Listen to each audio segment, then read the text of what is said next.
Welcome to the EST Hangout. This is the EST Hangout, and today's guests are...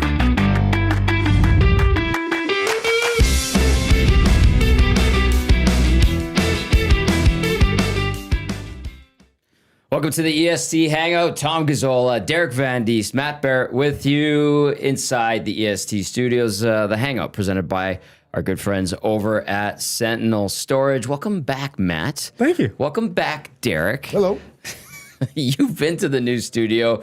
You've been to the old one a couple of times. What do you think? I love it. This is great. Your digs are awesome here. You guys are moving up in the world. I love it. Thank you. Yeah, we're a bunch of neat boys. That's what we like to say. So, welcome inside. We're going to have a fun show today. Lots to talk about. Oil Kings season is underway. 2-0 so far this season. You get the Hitmen on Saturday. Yep. Right? It's a 5-game road trip that's starting off. Yeah, pretty much 5 straight away from Rogers Place. Go to Saskatchewan for next week for a few games. Excellent. It's hitting the road, hitting the Iron Lung, and yeah, it's gonna be a lot of fun. Teams looking really good. Okay, listen.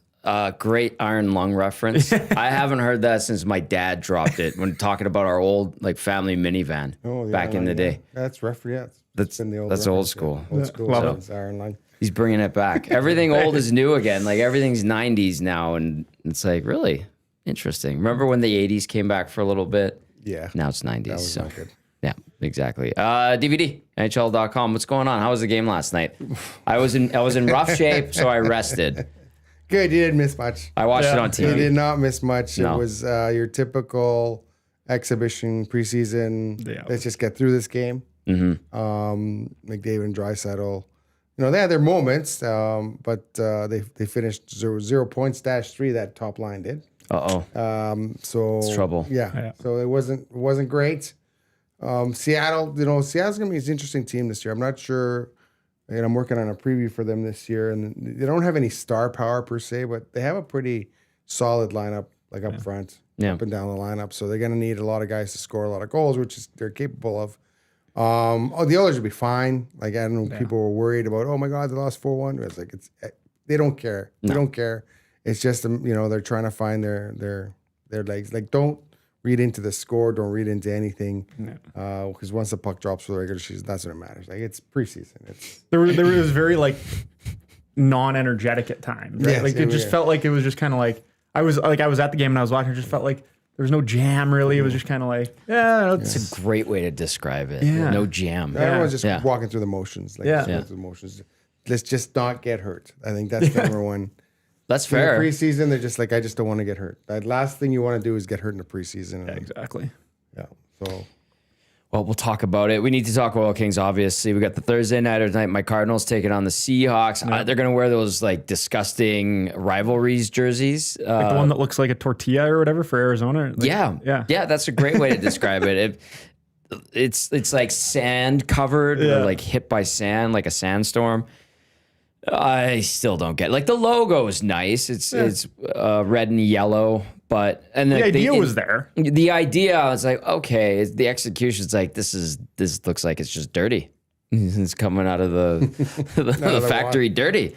What are we doing here? So it's a weird uniform, but we'll see it tonight. And the one thing that was cool, because I am a Cardinals fan, so they painted the end zones, and it's the state flag, which is a sun rising. Oh yeah, and they painted that in the end zones. That actually looked pretty neat. The uniforms itself, quite poor in my opinion. Fun place to watch a game too. Great place to watch a game. Yeah. Great pricing. There's a lot around there, especially on game day. It's a lot different than remember we were at a lot when we used to go compared there, to hockey. Nothing. I remember the first time we went out to Arizona, and we were in town, and then we started driving. I'm like, where are we going? There's nothing out here. It was all, and then this big spaceship dome. Yeah, where the arena is. So this dome thing comes out of nowhere, and then the arena was beside the big stadium.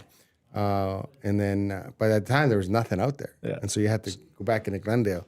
Now they've started building things around Westgate there. or something it's called now or something. Yeah, starting building things around there. But I remember the first time I went out there, I was like, where are we going? What the hell? There's it's a very farmland. vast There's nothing city, out here. right? It's a very Huge. spread out Yeah, city. it's very spread out. Yeah. Huge. Yeah, There's 6 million people in and around Phoenix. Yeah. But my first year was 2010 when I got out there. You started covering and traveling with the team. I started traveling 06? 07, I think. 06, I kind of filled in, and then I worked all the way through to the Stanley Cup final. But I wasn't the beat guy at the beginning of the year. Mm-hmm. We had Robin Brownlee, and then we had Titch, and then I think we had Scott Zerr was on the beat. And then Scott Zerr left, and then I kind of filled in for him towards the end of the year. And then I got to travel to the playoffs, and then the following season, they made me one of the beat writers. Yeah. So Titch and I were traveling and splitting the trips, and that was, I think, one of my first trips to Arizona. Was like 07 or yeah. So that rink was only 3 or 4 years old. That whole area was. There was nothing there. Like Back when it was called what, jobbing.com or what it was called at one I think point? it was Glendale Arena for a little bit. Yeah, it was jobbing.com, Gila River Arena. I actually made a couple of trips out there with the lacrosse team.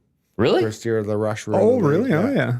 Because Arizona had a team, and so we had a budget to travel with the lacrosse team. Oh, cool. That's pretty cool. How many relocations does the NLL go through every year? They go through like a lot. Yeah. So like they're just trying to survive. They got some really solid markets, and then they got some markets that they move people around. And I enjoyed the NLL. I had a problem with, it was like they would just blare the music. They wouldn't let the product there's the product. Like they would play music, blare the music between throughout the game, and then after a while, it just got uncomfortable being in there. It's like I love going to NLL games. I think they're awesome. They're fun. They're unbelievable. They're super fun. But that's maybe that's the old guy in me after a while. Just like, let me just watch the game, and then you can play all the music you want between whistles or whatever. But I like in the NBA, obviously, it's the creme de la creme in terms of production and all that. But the way they incorporate music and little chants and the clapping and stuff in play, I think works. And I feel like I haven't been to an NLL game since the Rush left, obviously. It feels like they tried to do that in NLL. Maybe they've made it a little bit better, but... Yeah, I think every team approached it a little differently. Like some teams would not play music through play. Mm-hmm. Some teams would blare the music or play, and then it was a little different. It was basically by team, but the product itself was good. I thought it was entertaining. I really thought it was entertaining. Games in Calgary are great. Like Calgary packs the dome for Roughnecks games. Yeah, it's crazy. And the Rush in Saskatchewan used to, before COVID, used to pack that place since the move from Edmonton to Saskatoon. Yep. And they still get really good draw. Some of their bigger games, they open up the Upper Bowl in Saskatoon. Did the Priestners buy the Rush? I don't remember, to be honest, if they own the Rush or if they just kind of lease out that building to them. I don't remember exactly, but yeah, they've gone through a whole rebranding too. Yeah, I noticed that. It looks really cool. They've the bright green, and they have the buffalo. It's really cool. They've done a great job. I'm gonna look that up right now. Yeah. But the Colorado Mammoth do a pretty good job. They do a great job. They're big there too. They're huge there. Yeah. Lacrosse is, lacrosse is big down in the U.S. Outdoor lacrosse. A lot of those players play outdoor lacrosse, so that's big out there. And then they come and transfer. The funny thing is that none of the players lived in the town. They would all fly in for the weekend games and then fly home. And then half of them were firefighters because the shift work or whatever schedule. Yeah. So True. Yeah, it was an interesting thing. I enjoyed it when it was here, but that's the only problem. The only problem I had with it. It's pretty nice, the rebranding, because the old Rush logo, it was a nondescript word mark. Yeah. Right? And it's they've done a great job. Yeah, you have a buffalo there. It's very Saskatchewan and very I love it. Yeah. I think it's very well done. Yeah. So kudos, and it's good to see that franchise having success and stability and stuff. Because we mentioned Colorado, Calgary, Buffalo's had a team forever. Do the Toronto Rock still? Yeah, they're still. Where do they play? They're still kicking. Yeah. And then I don't know. They had a good run for a bit. Vancouver Ravens were in the league. But the Ravens went away and then came back. The Bandits or something? Are they the Bandits now? Is that I'm not what sure they are? I don't know. I don't remember. But Buffalo's the Bandits, are they? Buffalo, not? maybe that's what it is. But Vancouver, I remember I went to a Vancouver Ravens game at what was GM Place, which is now Rogers Arena. Great time, super fun. Yeah. But then they moved and then they got another team back, and I think they're in Langley. I think they're the Warriors or something, the Vancouver Warriors or something. I vaguely do remember, a couple of years ago, they got a new team now. I'm pretty sure. Yeah. And how is that? Because the Giants play out of Langley, right? Did you guys go there last year? Yeah. So I was there 2 years ago. Okay. In Langley, great little barn. One of the universities plays out of there too. Okay. I want to say it's Fraser Valley or something. Plays their basketball out of there and stuff like that too. Yeah. It's a nice rink. Like it's a great like barn. It's a great junior hockey barn because there's not too many seats. It's not too vast. Like it's a very, it's not too tight either. It's appropriate. Yeah. In terms of like exactly. size for what is going in there. For sure. Yeah. So they do a really good job there. It's a nice place to go watch a game for hockey. I haven't been there for anything else, but it's a nice spot. I think the Flames and Canucks played in Abbotsford yesterday. Yeah, too. maybe. So, Yes, I think, that's where the Canucks have their are farm. having their And the Flames used to have the Heat there, which was so weird. It's like your farm team is where? Abbotsford? That's like all Canucks territory, right? Yeah. Very, very strange. Okay, you can text us 780-218-9999. You get in the nasty chat as well. Gazzola, DVD, and Mat Barrett with you as we get to Hangout headlines brought to you by the Ranch Golf and Country Club. You like how I figured Matty took the training wheels off with the producing of the show. He's like, he gave me a nice outline. I read it every morning as I prepare this thing. You're crushing it. Thank you. Yeah. So I have all the graphics and everything figured out. So go check out the ranch. We've got a few weeks left. It's getting colder at night and in the mornings. Yep. It's going to be nice and warm. I think in the 20s, Owanek was saying he is my Josh Clausen of our station. I get all my weather information from Owanek. He's on top of it because he's wearing shorts today. So, head out to the ranch. Conditions all season have been fantastic. Oh, yeah. And you're going to Eagle Rock right away. Hopefully, soon. This week, yeah. So sometime this week we'll get out there. Appreciate that. No problem. Thank you to Blake Bunting from Action Electrical, brother of Damon. There you go. From Damon Bunting Real Estate. Okay. We do need to talk about the Oil Kings. We do need to talk about the Oilers. We will talk about the Thursday nighter, and we do have to get to some texts. There's one for you, DVD, right off the hop. DVD question. As a Cowboys fan myself, do you feel Jerry is failing for Archie Manning? I hope not. I don't think quarterback's the problem in Dallas. I think the problem is offensive line. The problem is defense, the defensive secondary, defensive line. The linebackers can't tackle anybody. It's like they just traded a guy that was really good. They did. They traded a guy. but I, to pay what they're paying Micah Parsons, a guy who never touches the football, that's a lot of money. I guess he is a difference maker on defense. But, I think, you're going to, I'd like to say the Green Bay Packers will come to regret that decision. We'll see what happens. But he's a great player. Don't get me wrong. But he just, he never touches the football. Right. I think that's one of the things. The Cowboys right now, they have so many problems. And I just think it's about time for Jerry Jones to say, okay, you know what? I'm going to own the team, step away. His son's going to come in and run the team. His son's like 65. Yeah, but he's going to come in and run the team. I get it, but still. That window of opportunity, I think, is closed. And I do like Dax. And I do think that, he's still got a few years in him, but he needs help. And he needs help. Guys are dropping passes on him. Yeah. Like they should have won week one. CD Lamb, of all people, who decided, I don't need the preseason, drops 3 passes in the game. That's why you have a preseason, just to get your timing down. And then last week was a fiasco. The game against the Giants was a fiasco because the Giants are a terrible football team. And to be able to... Earmuff Struddy. Yeah, they're terrible. I'm sorry. Russ chucked, 400 yards on him? 400 yards on him. Picked apart that secondary. God. And he still got sad a week later. Yeah, exactly. So, that was just terrible. So I knew after that game, I'm like, it might be a long season in Dallas. Because defensively, they can't stop anybody. So unless the Dallas Cowboys score 40 points every game, which you can't do if your receivers can't catch a football, you're tough to do. Yikes. Yeah.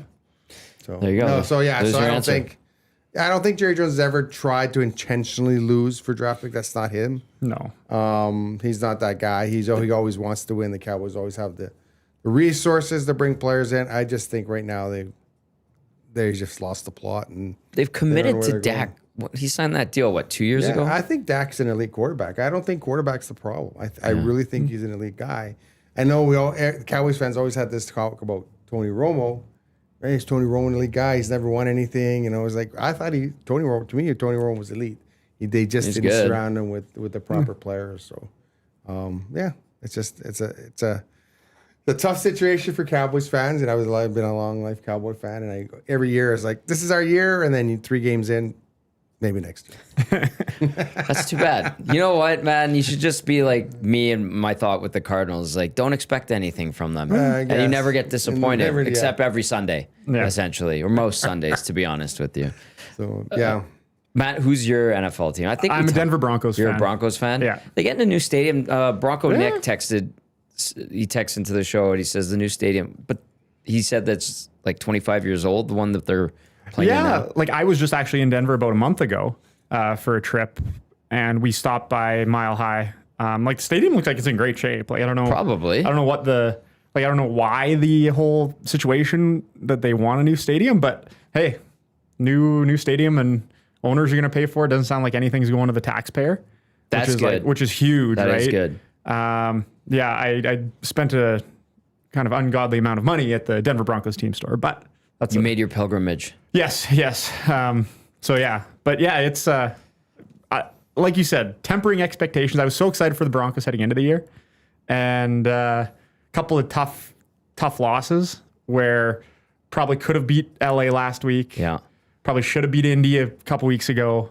Yeah. Yeah, you should. They could just as easily be 3-0 as opposed to 1-2. So, I have a hunch as to why they might be building a new stadium, or they have an appetite to maximizing profits. well, fair, yes. Yeah. It's all about money. Well, it's an older stadium, and then you look at all the new stadiums with fancy bells and whistles, and Yeah.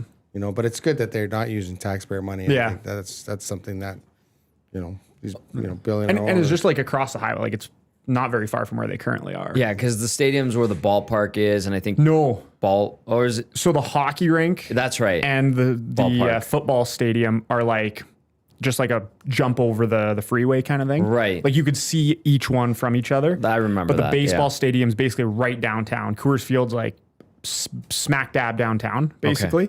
But Ball Arena and the It's not very football, far. that's not far from downtown. No, 'Cause it's- remember it's like a 5-minute Yeah, bus ride. we Ubered from basically the ball stadium, and it was like 10 minutes. Yeah, So like it's all really close. Denver's a pretty like it's a good city. yeah. I always it was go awesome. 4 times a year. We used to go to Denver because remember the Oilers would play the. Yes, I do remember that, and I enjoyed 4 it times a year we thoroughly. were in Denver. I really like that city. Tell the great. story of the night that you thought you were going to die in Denver. Well, I didn't think I was gonna die. You Like, called me. You're like, this place is sketchy. I'm like, why are you there? Yeah. Well, it was they played on a Sunday night or something like that. I We think it was flew out. a Sunday afternoon game. Yeah. And this is when after I got thrown out. We got thrown. I shouldn't say thrown off. We got asked to leave the charter. So we used to be on the charter. We used to pay for flying the charter. So we were not on the charter. So I was flying out Monday morning. The team flew out right after the game. Tom was on the charter. He was with the team.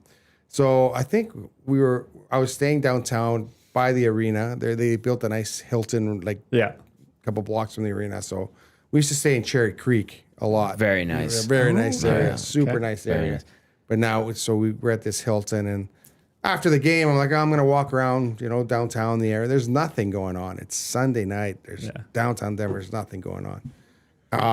And then there's this kind of club. It's kind of a clubby place.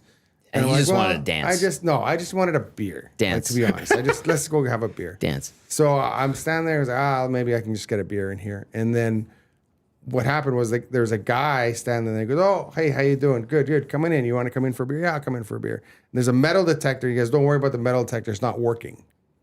Oh. Okay, well, Okay. There's a metal detector. Probably to a get reason into this for it, place. Yeah. Okay. Okay. So whatever. So I walked in, and then it was busy. It was loud. It was it was hopping for a Sunday night. But then I just got this sense of like something bad's gonna happen here. Maybe because it was the metal detector thing. Maybe. I think that really kind of It's a good first impression. Going through metal detector, like I've gone through metal detectors at theaters in the United States. Yeah. Like, and it's like Yeah. so, and maybe it's just like, okay, if this place needs metal detector and it wasn't working, and I think that's what it's like. And don't worry. It's not Don't worry, working. it's fine. It's not Hey, working. it's okay. Yeah. It's okay. It's not working. So I was like, I didn't want to go in because I talked to the doorman, right? Coming in, we chat a little bit. I didn't want to go in and get a bad vibe, turn around, and walk out. So I'm like, I'm just don't gonna wanna be rude. I'm just gonna go to the bar and get a beer. But Quickly then I finish got this it and- overwhelming sense that man, there's gonna be like something's gonna go down here tonight. It's not a great. And I texted him. I don't know if you guys were on the tarmac or on the plane or it landed or whatever. You I'm texted like, my boss that Mark Siapa. yeah, I was like, I'm getting a bad vibe, man. Yeah. I need We're to- like, and where the are thing you? about Denver is Denver can be a very violent city. And I read an article a long time ago. Remember there was an NFLer that got shot and a bunch of players got robbed.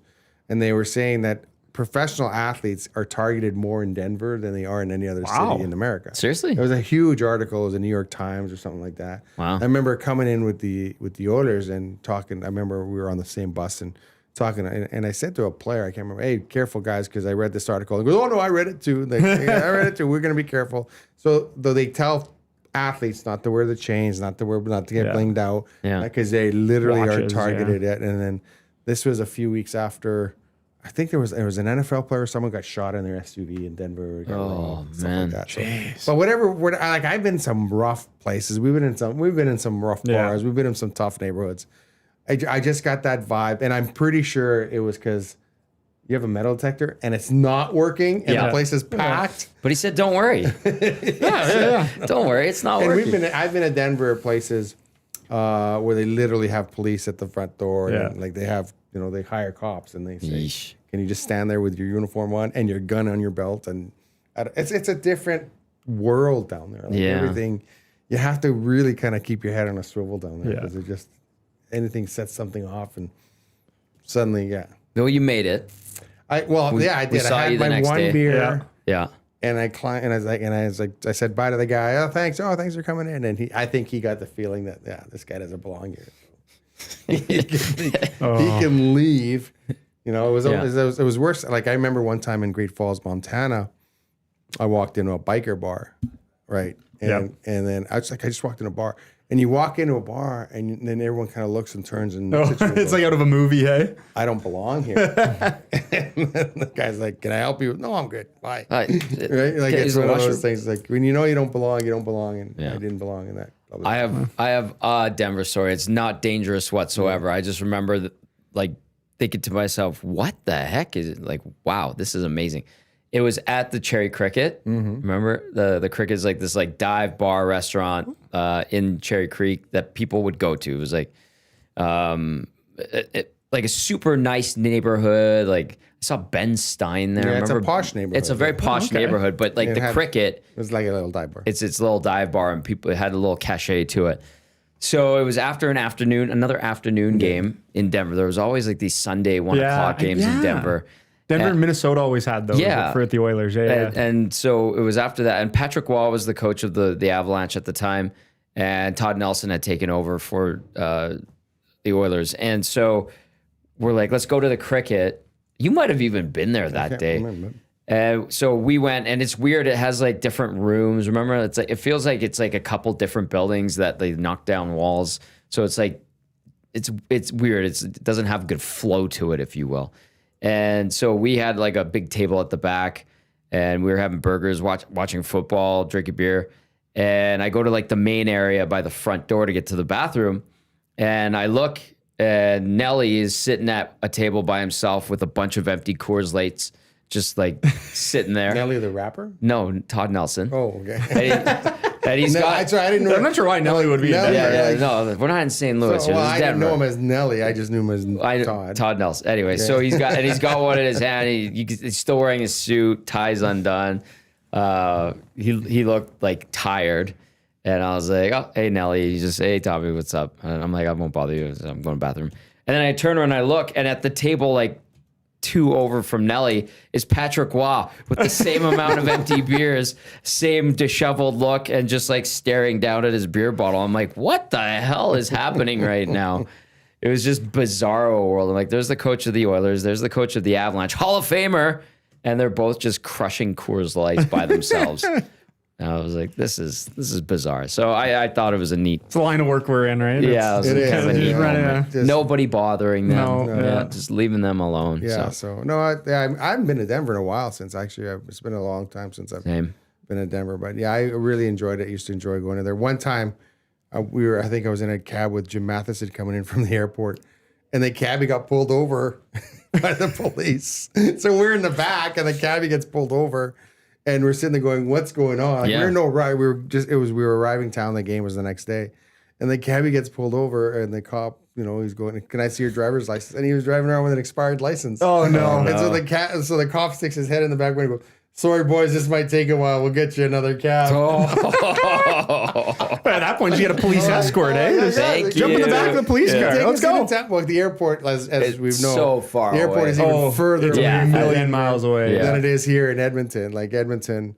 At least They've got a light rail though that goes like a LRT need type that. of thing that goes. Do they? Okay. But at least ours, like the edge of the city is now very close to Yeah. the It's not airport. about- yeah, Whereas Denver's Denver, it's like a nowhere. 40-minute drive. Oh yeah. Actually, I shouldn't say that. I got stuck in Denver last year and the year before, coming back from the playoffs. There's always delays at that airport. Yeah. There, So, no, Chicago. I think, because if you miss, I had a connection from Dallas to Denver and then Denver home to Edmonton. And if you miss that connection, your flight is delayed for anything, you're stuck in Denver. There's only one. Yeah. So, I was stuck. I didn't go into town. I stayed at the airport, stayed at a There's enough like in the restaurants airport. in that. Like that's a huge airport. Yeah. It's a massive. Do you think it does have like the secret underground tunnels and stuff That's that what they people, say. There's a people whole claim? bunch of, we were talking about that when like my buddies and I were there. We were like, he was like, man, did you know all this? And I'm like, I've heard something, we're talking about this. And like, he showed me the statue and the eyes or Yeah. whatever. And like, it's, And there's murals that yeah, have I'm like like- hidden meaning. I'm like, I don't know, man. You're going into La La Land with that. That's a bit crazy.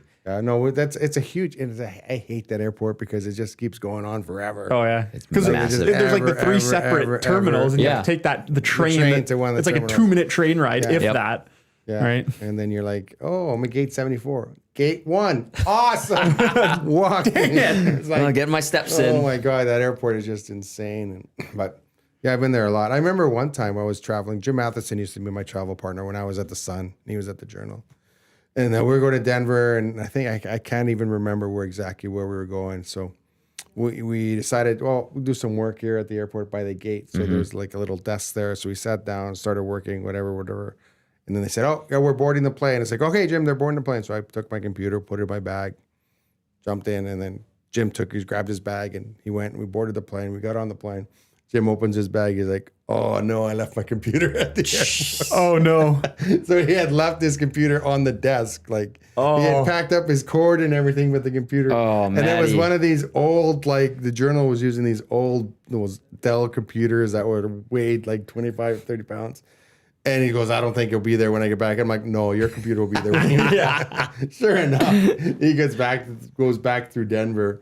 Oh yeah, here's your computer, sir. Like no one wanted to touch that thing. It was just That's Unreal. amazing. but it was funny. And then I remember Joanne Ireland once forgot her computer. Okay, so this is a pro tip for anyone who's traveling with a computer.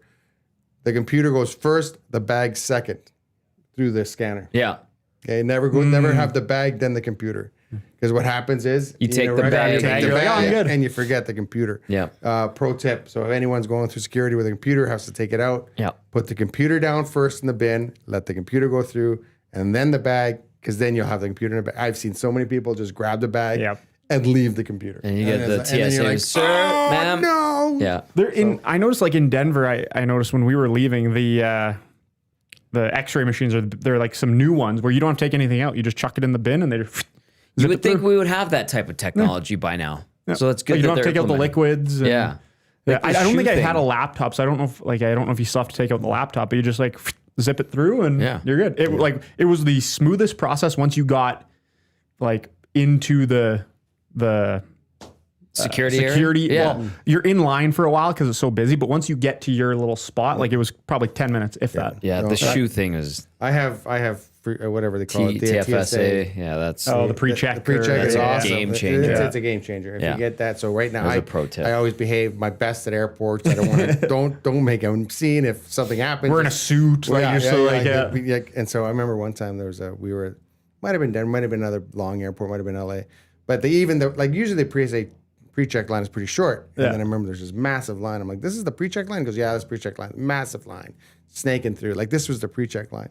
And there was a girl in front of me, gets to the front of the line, and the guy goes, you don't have pre-check on your boarding card. You can't go through Oh, here." no. And she's like, are you kidding me? She goes, just no, waited this in is this for TSA line." pre-check. You just waited. And we waited for a good 45 minutes to get through the line. I felt so bad. I'm like, Well- and I'm thinking to myself, just let her through. Just let her through. No, she's not bothering anyone. Just let her through. But nope. She didn't have pre-SA. And I was just, I didn't say, like I said, I didn't say anything because I don't want to get in trouble or I don't want to lose that because I love that pre-check. Yep. It's awesome. You don't take off your shoes. You don't take off your jacket. It's awesome. But I felt so bad. Oh, I bet. Yeah. We've been in line for a long time. And she gets the front. Oh, sorry. I guess it's their own fault for not knowing. But That is true. Like that is the principle. And it was, of and it that was is pretty. This is pre-check, and then someone would come by, pre-check. Yes, maybe but or either she was trying to slip one through or just forgot. But I felt bad. But listen, I don't say anything. Them's the rules. With, it's custom guys. That's why you get to the airport 4 hours early. Oh my God, that's like my parents say. We need to be there early. It's like you're flying to Calgary. Like you get there, like check in the night before. It's going to take you longer at the airport than it is to drive to the city. That's the right. thing is it's one of those things. When you get there early, you're never gonna have any issues. True. Right through. Yeah. You get there right on time. That's when the line is too long, or you get pulled aside for like the random check. Yeah. I miss the travel. That's the travel is only fun thing part. I miss The is the travel is the travel. fun part. Yeah, that was a lot of fun. Yeah. So well. it's still fun. I still get to travel. It's still fun. It's taxing sometimes. Like Yeah. you do when you stack it back to back to back to back, like like it did last year in the playoffs or the playoffs. But I still love traveling. So it's still all the stuff that's happening right now with it still hasn't soured me on travel. I still enjoy traveling. Yeah, I'm the same as you. Okay, a couple of texts to get to. 780-218-9999. Get to the nasty chat as well. Tom Gazzola, Derek Van Diest, Mat Barrett, play-by-play man for the Edmonton Oil Kings with you on this edition of the Hangout. Horbs, my old college buddy, Jay Horbe says Washington Stealth moved to Langley, became the Vancouver Stealth. They're now dissolved. Vancouver Warriors play in Rogers Arena and have some great vibes. So, they've had a bunch of teams. Well, Vancouver's a big lacrosse town. Like I know lacrosse is big in Vancouver. BC's huge. Yeah, BC's big with lacrosse. So. El Presidente will be visiting Lieutenant Eric at Selly Sports Bar and Lounge at Century Casino tonight for the Thursday nighter. The Cardinals taking on the Seattle Seahawks. All right, let's go to the next slide here. I like this. There you go. Portions of this hour are brought to you by the Finnish Long Drink. Love it. Pride of 1952. Started or was created for the Olympics in Helsinki. And now you can enjoy long drink here in Edmonton and Canada. They finally brought it over, and they are the drink partner of the Hangout. You can pick it up at Ice District, the liquor store in there. I know that. And I think they have it actually at Rogers Place now. So speaking of which, you guys with the Oil Kings are not going to be at Rogers Place outside of practice before you hit the road. 5-gamer coming up. I think, is there, like Moose Jaw, Calgary, so Medicine Calgary. Hat, Lethbridge. No, so Calgary Saturday, and then we do a little Saskatchewan swing, Regina, Moose Jaw, Brandon. Come back and play Medicine Hat, and then back at home for Thanksgiving weekend. So it all comes very quick. Like it's like that's October. That's like mid-October by the time I say that. And I'm like, oh my goodness, that's coming quick. So pack up. Make sure you have everything you need. Bring a jacket because it's not going to be warm. No, out in Saskatchewan, I don't think so. Yeah, and unfortunately. we'll see you at Thanksgiving. Yeah. So far, so good for the Oil Kings. 2-0, a couple of wins. I know that this is supposed to be a big season for the team, and rightly so. Kurt Hill has kind of built this bad boy back up. Yeah. What have we seen so far the first couple games? Awesome. Like the depth kind of came through on the weekend. Like the team is still missing all the guys at NHL camps. Like the 5 drafted guys were at NHL camps still. A couple of injuries too. Like the depth was definitely showed on Friday and Saturday, and the goaltenders were excellent. The team just looked solid. They looked like they were ready to play, ready to come for the weekend. And Jason Smith did a great job, I guess, getting them ready and preparing. And they're committed to defense. They gave up, I think it was a total of 39 shots over the 2 games. Like it's pretty darn good. Yeah. So can't ask for much more than that. I think Red Deer had less than 10 shots through 40 minutes the first 2 games, and then kind of got it back in the third. But like defense, team defense was there. Physicality was there. The offense came from a couple of different sources. So it was good to see that there's a lot of bright spots to be excited about if you're the Oil Kings this year. What is life like around Jason Smith as the head coach? Awesome. Yeah, Why? he's a great person to just like talk to, and just like kind of knowing him as like a hockey player and now being able to interact with him as a coach in that sort of aspect is really neat for someone like me. He's done a great job of, I guess, like getting these guys ready. He what I've noticed, he's able to communicate with all the age groups very well. He kind of has that sort of knack of being able to kind of know how to communicate with all of his sort of players. And there's just a different like juice. I think when you get a new coach in, there's a different like juice with the team, and there's just the coaching staff is feels like they've got a new energy, and it's awesome. Like through training camp, everyone just felt excited. You know, training camp can be a grind, but everyone felt really energized and excited for the season for, you know, a number of reasons, right? And Jason's been excellent to talk to. He's very calm, cool, collected, which is nice too. And I think when a coach has that, he lets the players kind of play and kind of is the calming presence behind the bench, which is great. I remember. Well, you I covered him as a player. Yeah, I covered him as a player. Because he always seemed quiet, but I never really interacted with him. He was a good guy. He was a really good guy, and I think it was Jason Smith. Remember the Stanley Cup final in 2006. Eric Cole was coming back, and it was one of he had broken a vertebrae in his neck, and he was never going to play again. And I remember we were talking. There was rumors that Eric Cole was going to come back, and I remember the Hurricanes coach. I can't remember who it was at the time. Peter Laviolette. Oh yeah. Say, stop asking me about Eric Cole. He's not coming back. He's not coming back. Guy broke his neck for crying out loud. He's not coming back. Sure enough, for Game 6, he's back. Eric Cole. He's back, and he gets greeted by a forearm. Jason Smith is like, "Oh, you're back." Boom! Forearm shiver to the back of the head. Let's test out that neck. And I love that competitiveness in him. He was such a competitor. He was so competitive. And I remember there was one time we were in I think Ottawa, and the Oilers are killing a 5-on-3. So they go out to kill the 5-on-3, and Sean Horkoff's in the face-off circle, and he gets tossed out of the face-off circle. And I'm like, on a 5-on-3, like, come on. We were like, come on, man. Yeah. Like, really?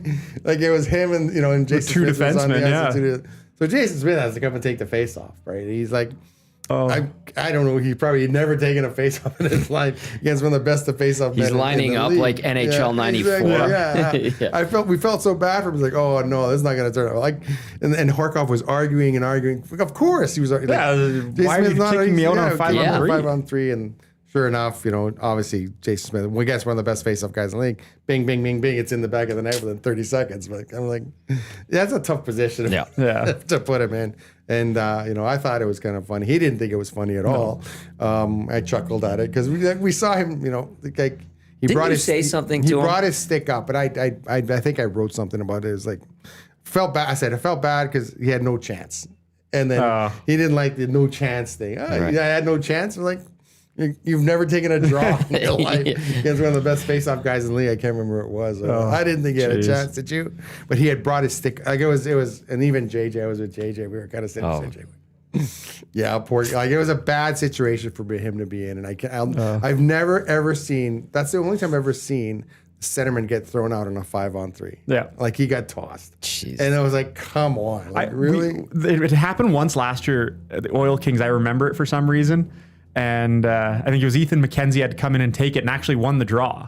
Really? Somehow, some way, timed it right or just like forced it, something. I don't know. So I thought that was hilarious. It was on a 5-on-3. Yeah, I think it was an ozone draw on the 5-on-3, which was even crazier. You know, it would be funny if Jason Smith looked at the assistant coach and be like, I taught him that.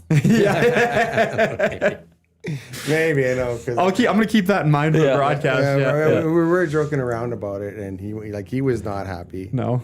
Because they scored, right? At the end. Well, yeah, obviously. Well, yeah, of course. And those were the times where, after the cup run, there were some really, really dark times. Years, was there ever? And he was part of the leadership group, and those guys took it hard because they'd been so close. Yeah. We got so close, and then they thought, okay, next year we're going to get close again. Mm-hmm. And then they got the legs taken out from under them. They started trading away players, and obviously it started with Chris Pronger wanting to leave. Yeah, once Chris Pronger left, and then Michael Pekka, and then and those guys. That leadership names, Michael Pekka, there's just names. Yarrow, Spotcheck. Yeah, I remember some names. Solely. Like those guys, and they were such competitors, and they got to the Stanley Cup final despite the fact that everyone had written them off. Mm-hmm. And then so that leadership group with Jason Smith, Ethan Morrow, those guys, they still had that, and then it was killing them that the team wasn't doing well. Like it was, of course, you could just tell when they wanted so bad to win, and the team was just. They basically went through a rebuild, right? And they thought, oh, okay, we're going to be a a contender for 3 or 4 years here. It's gonna be awesome, another cup run, and then they went to the rebuild, and then Definitely not. 11 years they'll make it, 10 years they'll make it in the playoffs. So it was tough on those guys. It is tough because they're such competitive guys, and I know Ethan Moore he just wanted to win so badly. Like he just and Jason was built to those same cloth. It's like, have you seen Jason get mad yet? No, not really. I don't think so. Yeah, I'm trying to think. Like, I don't think so. Not yet. I'm sure it'll happen like on the bench at some point. Like every coach has time where they're trying to defend their boys, right? Yeah. So I'm sure we'll see it. But he's been great so far. It's been awesome. I couldn't say any bad things. That's for sure. It is kind of neat to see him coaching the Oil Kings. It'll be neat to see him around the arena. Yeah, I haven't seen him around yet. I'll have to next time I see him, I'll have to say hi. But but it was good. Like I said, he was part of that leadership group. Him and Horkoff and Morrow and those guys. And those guys are great guys. Like they're salt of the earth guys. And even today, I still run into Sean Horkoff every now and then. Well, you had a good relationship with him. I always kind of stayed away. Yeah, I had. He still sticks around town? No, he's the assistant GM with the Detroit. Oh, right, yeah, okay. Now. So I've called him a couple times. I run into him a couple times at the draft. Oh yeah, or at other NHL events, and we still talk. And he's still nice guy. He was a smart guy. Like when Horkoff played, you're like, this guy's gonna be a GM one day. You just knew it because he was such a smart guy. He was so smart. And we'd always go to him, and he'd always give you great, thought out answers. And and like I said, felt bad because, these guys they were a goal away from the Stanley Cup, winning the Stanley Cup, and then the card gets pulled out from under them. They're going to rebuild now, and then so now they have to kind of slog their way through that.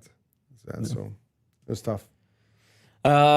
Fiddler and Yeko, are they coming back yet? Yeah, they got reassigned, so they're back with the club now. And then the only guys that are left at camps are Parker Alkos and Miroslav Holinka. Right. Yeah, Holinka's in Toronto, and then Alkos is in Vancouver. So nice. Okay. Yeah, Fiddler. That's a good. That's a couple of big ads. So the team is off to a good start. Adding a couple of big pieces. What's the vibe with the group right now? I mean, they should be pretty happy, I would assume. Yeah, I think the vibes are pretty high. Like, guys feel pretty good about how they're playing. I think, obviously, it's 2 games into the season. There's still a lot of work to do. I think they want to clean up their third periods a little bit when they kind of maybe not sat back, but the Rebels were able to kind of come back and maybe dictate a little bit more and get a few more opportunities. So, there's obviously room for improvement, as there is with every team throughout the season, especially early on. So, I think it's positive right now because of, hey, we're getting the results. Yep. So yeah, and you got to keep the vibes good, especially it's a long season, right? It is. You can't get too focused on one thing in September when, we're however many months away from the end of March when the season ends, right? So there's going to be a lot of fun. The group is it's a lot of returnees, right? It's a lot of guys that were here last year. Basically the decor is essentially the same as it was last year, minus, Josh Morey, who graduated. So there's a lot of guys who have been here and kind of saw the pain of the Game 7 loss to Prince Albert. So I think that has drawn back in. So there's a little bit of energy around that. Game 6 lost to Prince Albert. No, it was Game 7. No, but you guys were up 3-1 in Game 6. Yeah, so Game 6, there was it was tied late. Yeah, I remember that was PA scored on a power play with a minute to go. Yeah. Heartbreaker for sure. And then Game 7 just didn't go quite as well. But yeah, Game 6 probably is the Game 6 is the game you guys should have won. That should have been it. Yeah. They were up 3-1 in the series. And we went to Game 6. And I was at Game 6 with my nephew and my dad. We went to game. It was a great atmosphere. Yeah. What a series, it was a great series. But and then you had them. That team last year, the Oil Kings were physically bigger and stronger. It seemed like, and I went to the late season PA game where they wore the Flyers jerseys, which I thought were phenomenal. Outstanding. Well done. Very well done. And I was like, PA plays like a bunch of a-holes. They had that kind of... They had that older, younger, scrappier group. A little bit. They didn't take no crap. No. And that's Prince Albert, right? No matter who's coaching Prince Albert, that's how they play, right? And, I appreciated that. And I remember I was with my ex. at the time, and she's like, "Can you just watch the game?" Because I was like, "Oh, I didn't like that. I didn't." She's like, "You just analyze it." I'm like, "I can't help it." Yeah. Oh, yeah. It's That's the same. all I do. Yeah. I'm like, "This is not good. Let's see what's happening on the bench." She's like, "Just shut up, drink your drink, and watch the game." Like, people hate going to games with me too for that reason. Yeah, I was like tapping my my leg every time I saw something I didn't like, and she's like, "Just stop." Yeah. But I was like, I looked at her, I'm like, this PA team, like they play like jackasses, and I think that's good. Like that's going to be a plucky team in the playoffs. And sure enough, a few weeks later, that's exactly what happened, unfortunately. Yeah. So this 5-gamer, that's a lot of time on the bus. Yeah. Do you think this is good for like team chemistry? But it sounds like it's already there. Yeah, it's like it's always good. Like obviously, it's not this whole stretch of time on the bus. It's going to be go to Calgary, come home, get sorted out, and then head to Saskatchewan. So time on the bus, it's good, especially early on, and like for the guys who don't quite know each other that well. Yep. They're getting time to spend time in hotel rooms and team meals, and everybody's really getting to spend time together, which is really important, right? So it'll be fun. It'll be fun to go to Saskatchewan and kind of see how we stack up against the teams from out east, and Brandon, they're going to be a competitive team this year. Moose Jaw's going to be better than they were last year, that's for sure. Who knows if we'll see Schultz and Pugh and Regina when they're there. I know they just played for the Pat Canadians, a AAA team, a couple nights ago. So we'll see how they kind of manage those games for those players. But yeah, it'll be good. How is our good friend and ace equipment manager Rogan Dean doing? He's gonna have a busy couple of weeks here, obviously. Awesome. He's okay. Good. Yeah. Shout out to Rogues if he's watching awesome. or listening. Was it National Equipment Managers Day yesterday? I saw that. Yeah. So shout out to a lot of love for Rogan Dean. Yeah. Shout out to Harry and Langer over with the Oilers as well, and Dan and the crew with the Elks. Was Rogan stressed out from the switch from CCM to Bauer and Under Armour? Yeah, I don't know, to be honest with you. I have no idea, but I just saw the jerseys now, like the jerseys that we've recently got in. Like they look good. I think they look good. They do look good. Like the patch, people are saying about the patches on the back of the Under Armour jersey, like the white yoke strip, or whatever they call it. Yeah, like it's different colors for different teams. I think it looks fine. Like I don't think it's like egregious or like insultingly bad. Yeah. Like it looks fine. Like it's different, right? Yeah. I was surprised Under Armour got in there. Yeah. That's way above my pay grade to figure out why. But yeah, I think it looks fine. Are they sponsoring the whole league or just your? No, they're through the CHL now for sure. CHL does the deal, because it was CCM for a long 15 years, maybe even longer, and now it's and then Bauer on the equipment side. So I remember talking to Rogan. He's like, I'm switching everything from CCM to Bauer for everybody. And that's tough for every team, right? Every team's got to do it. It's just a pain to have to do all of that. It's a boxes of job, crap right? coming in. You got to get the other stuff out. You got to talk to Dwayne Tomko, do the locker room sale. Locker room sale was great, by the way. Did it go well? Fantastic, unbelievable. Good. There were people lining up. We started it at 11 o'clock. The red-white game was going to be at noon. People were lining up at 8:30. There was already 6 people in that line at 8:30. Jeez. For the 11 o'clock start of the locker room sale. So and by the time we opened, it was down the. So if you know where the DCA, it was kind of stretching down that blank hallway. Yeah. The kind of windy hallway. It was probably halfway down to the gate. That is a blank hallway. Yeah. That's from the LRT. There's nothing that just up those walls maybe. But yeah, it was all the way down there, and it just kept going into the second period. There was still a lineup in the first intermission, if people waiting to go in, because you have to kind of limit how many people are going in at a time, unless it's just a stampede. Yes. So it was awesome. I was just sitting there watching. I'm like, they're still going. I'm like, my goodness, this is awesome. And the crowd at the red-white game was unbelievable. There's Excellent. probably, I don't know what that place would hold. I think it's 1,000. Yeah, I was gonna say there's probably 500 people there Maybe more, watching the game. 600 people probably. It was fantastic. It was awesome. It's cool to see. Good. I like that. I'm encouraged by that. And then for gear geeks or people that need new equipment, a locker room sale like that, awesome, is actually it's a hidden gem. Yeah. There was some signed stuff, some unsigned stuff, right? Yeah. So if you're looking for gear, beer league gear, beer league sticks or something, and you're a tall guy like me, there might be Adam Yecko's stick there for you that is good enough to use for beer league or something, right? He's got the 64 inch. Yeah, he's from tall, out of the right? box. He's 6'5" or whatever. So yeah. It is good, and the gear is all really good stuff too. I know Rogan. Goalie gear, you want some goalie gear? Yeah. There's some of that too, right? Rogues is really diligent with that stuff too. it's awesome. So it's well maintained and well taken care of. So it's like a hidden gem. Talking about Fiddler. I'm friends with Vern. 'Cause Yeah. I covered Vern in Medicine Hat. For sure, yeah. It's come full circle. Does it make you feel a little old? It does. Last year we were watching the game, and then I sat down, and so he was there with his mother, who I'd met before as well. So we watched it, and he's very critical of Blake. Like he's like a typical, He's a hockey dad. every play. Oh man, he should have done this shit. I'm like, he's doing fine. Like he's a pretty good player. Like He's a great player, yeah. so, it's interesting. He's a first rounder. Second rounder. Second round. 36th overall. That's right. Yeah. Seattle. Yeah. Yeah. Yeah. he's Seattle gonna be- traded up for him, which is He's good. That means they wanted him. yeah, exactly. Yeah. He's gonna be just fine. So, and Vern is a good player himself. I did not see whatever he had a 12 year career. Yeah. However long he played. But Blake's like 6'4", Blake's huge. 6'5". Yeah, he's a big Vern's- I think he's listed at 6'5", 212 or something Wow. right now. Like he's a big kid. Yeah. But Blake was. Vern average. wasn't that Yeah. big. Vern's not that He's big, like no.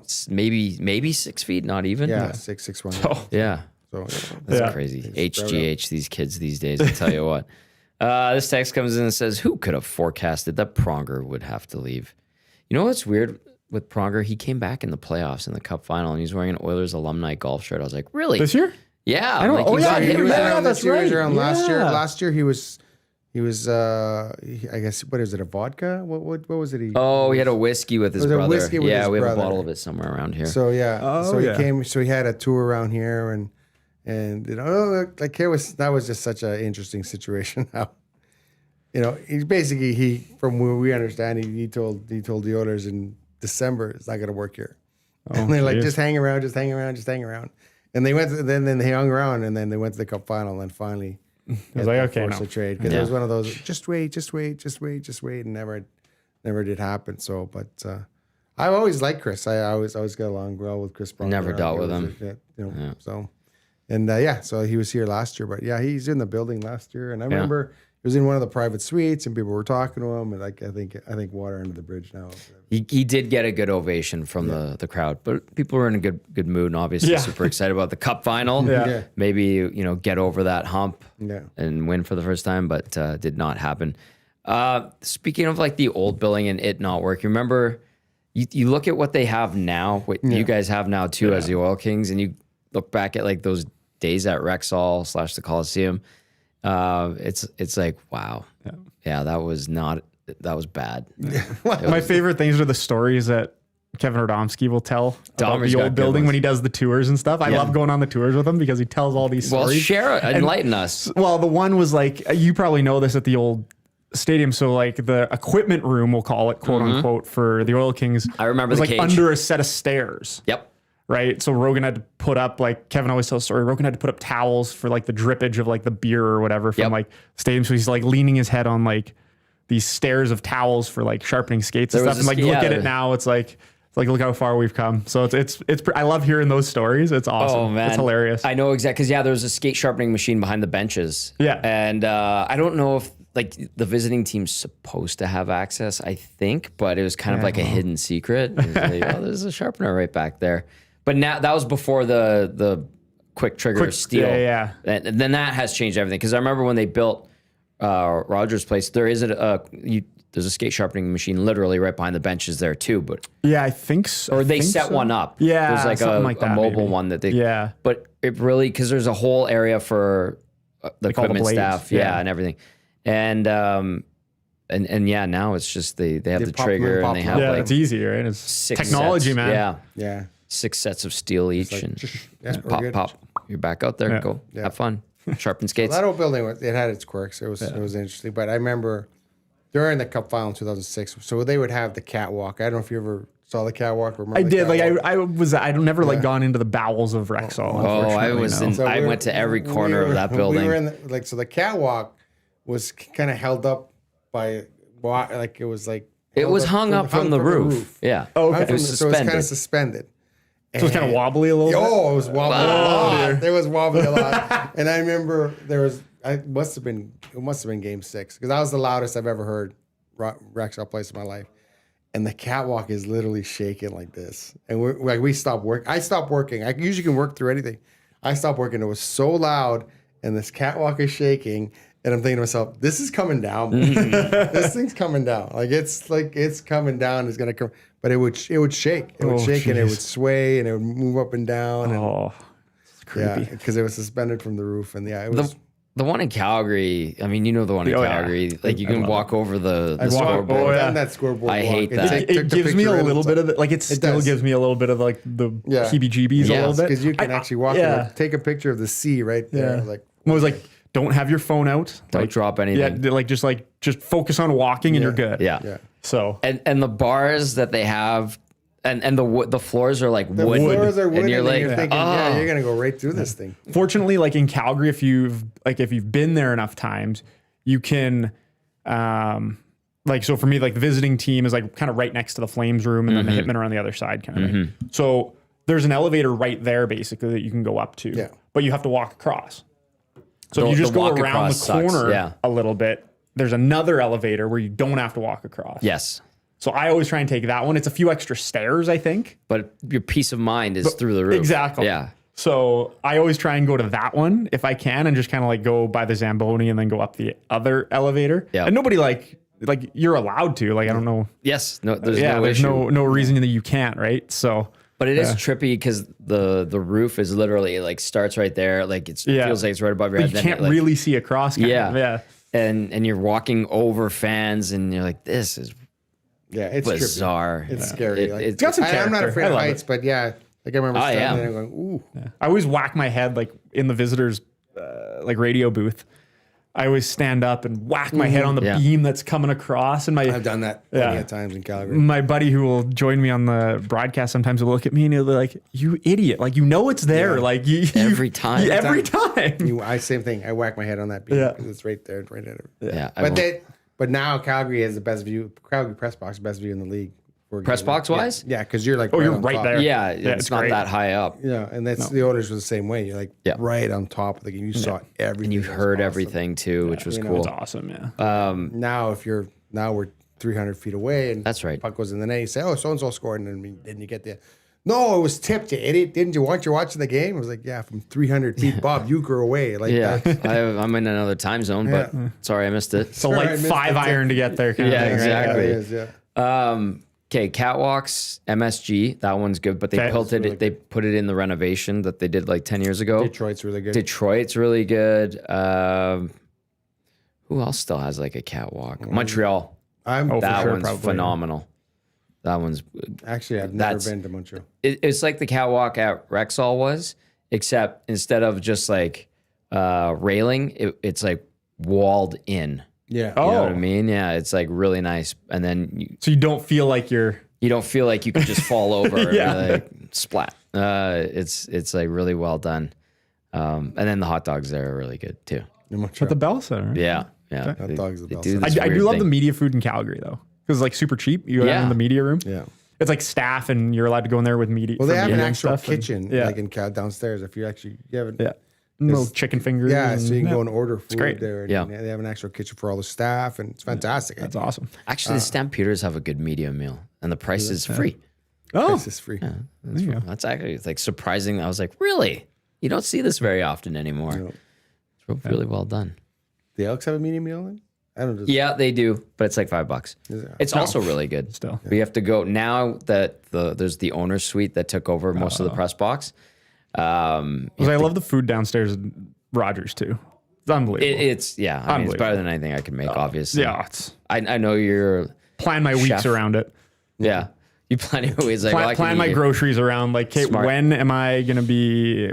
We have a game on Wednesday. Okay, so I don't need to cook supper that night. So that is for the Oil Kings. Yeah, that is true. What was I forgot. I was going to say. Sorry, I interrupted you there. Oh, the media meal at Commonwealth. You have to go back to like the Jackie Parker room now. Oh, okay. And that's where they have it set up. They used to have it right in the press box, but there's an owner's suite there now. So you have to go to the back, and it's actually kind of nice. They've done a good job.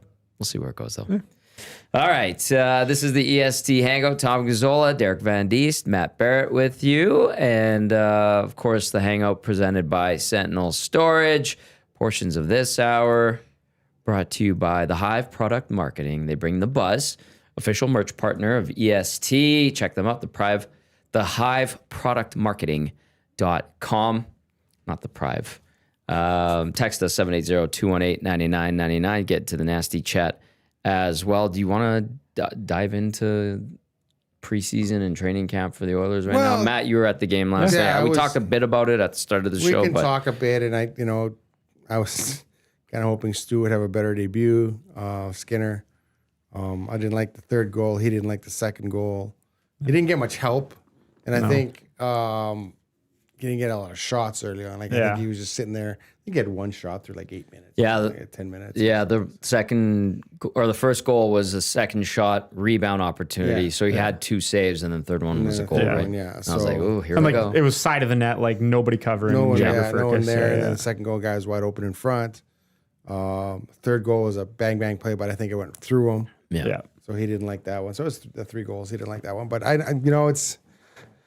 it's tough because you're hearing this. Oh, Oilers need a goalie. Oilers need a goalie. Oilers need a goalie. I like Stuart Skinner, and I think if the minute you give up on him, he's going to go and do what Devin Dubnyk did and become an all-star. And then people say, oh, we had an all-star goalie and we gave him away. It's like he's already been an all-star. Yeah. So, but I understand that. Calder finalist as well, I believe. Calder That's finalist, all-star. And then it's funny because Dustin Wolf just signed a contract for $7.5 million a year. And I asked Stuart Skinner about it. He goes, he's just not worried about his contract. He's like, he's got an agent. Let him figure it out. Yeah. But Worried to be about honest, pucks.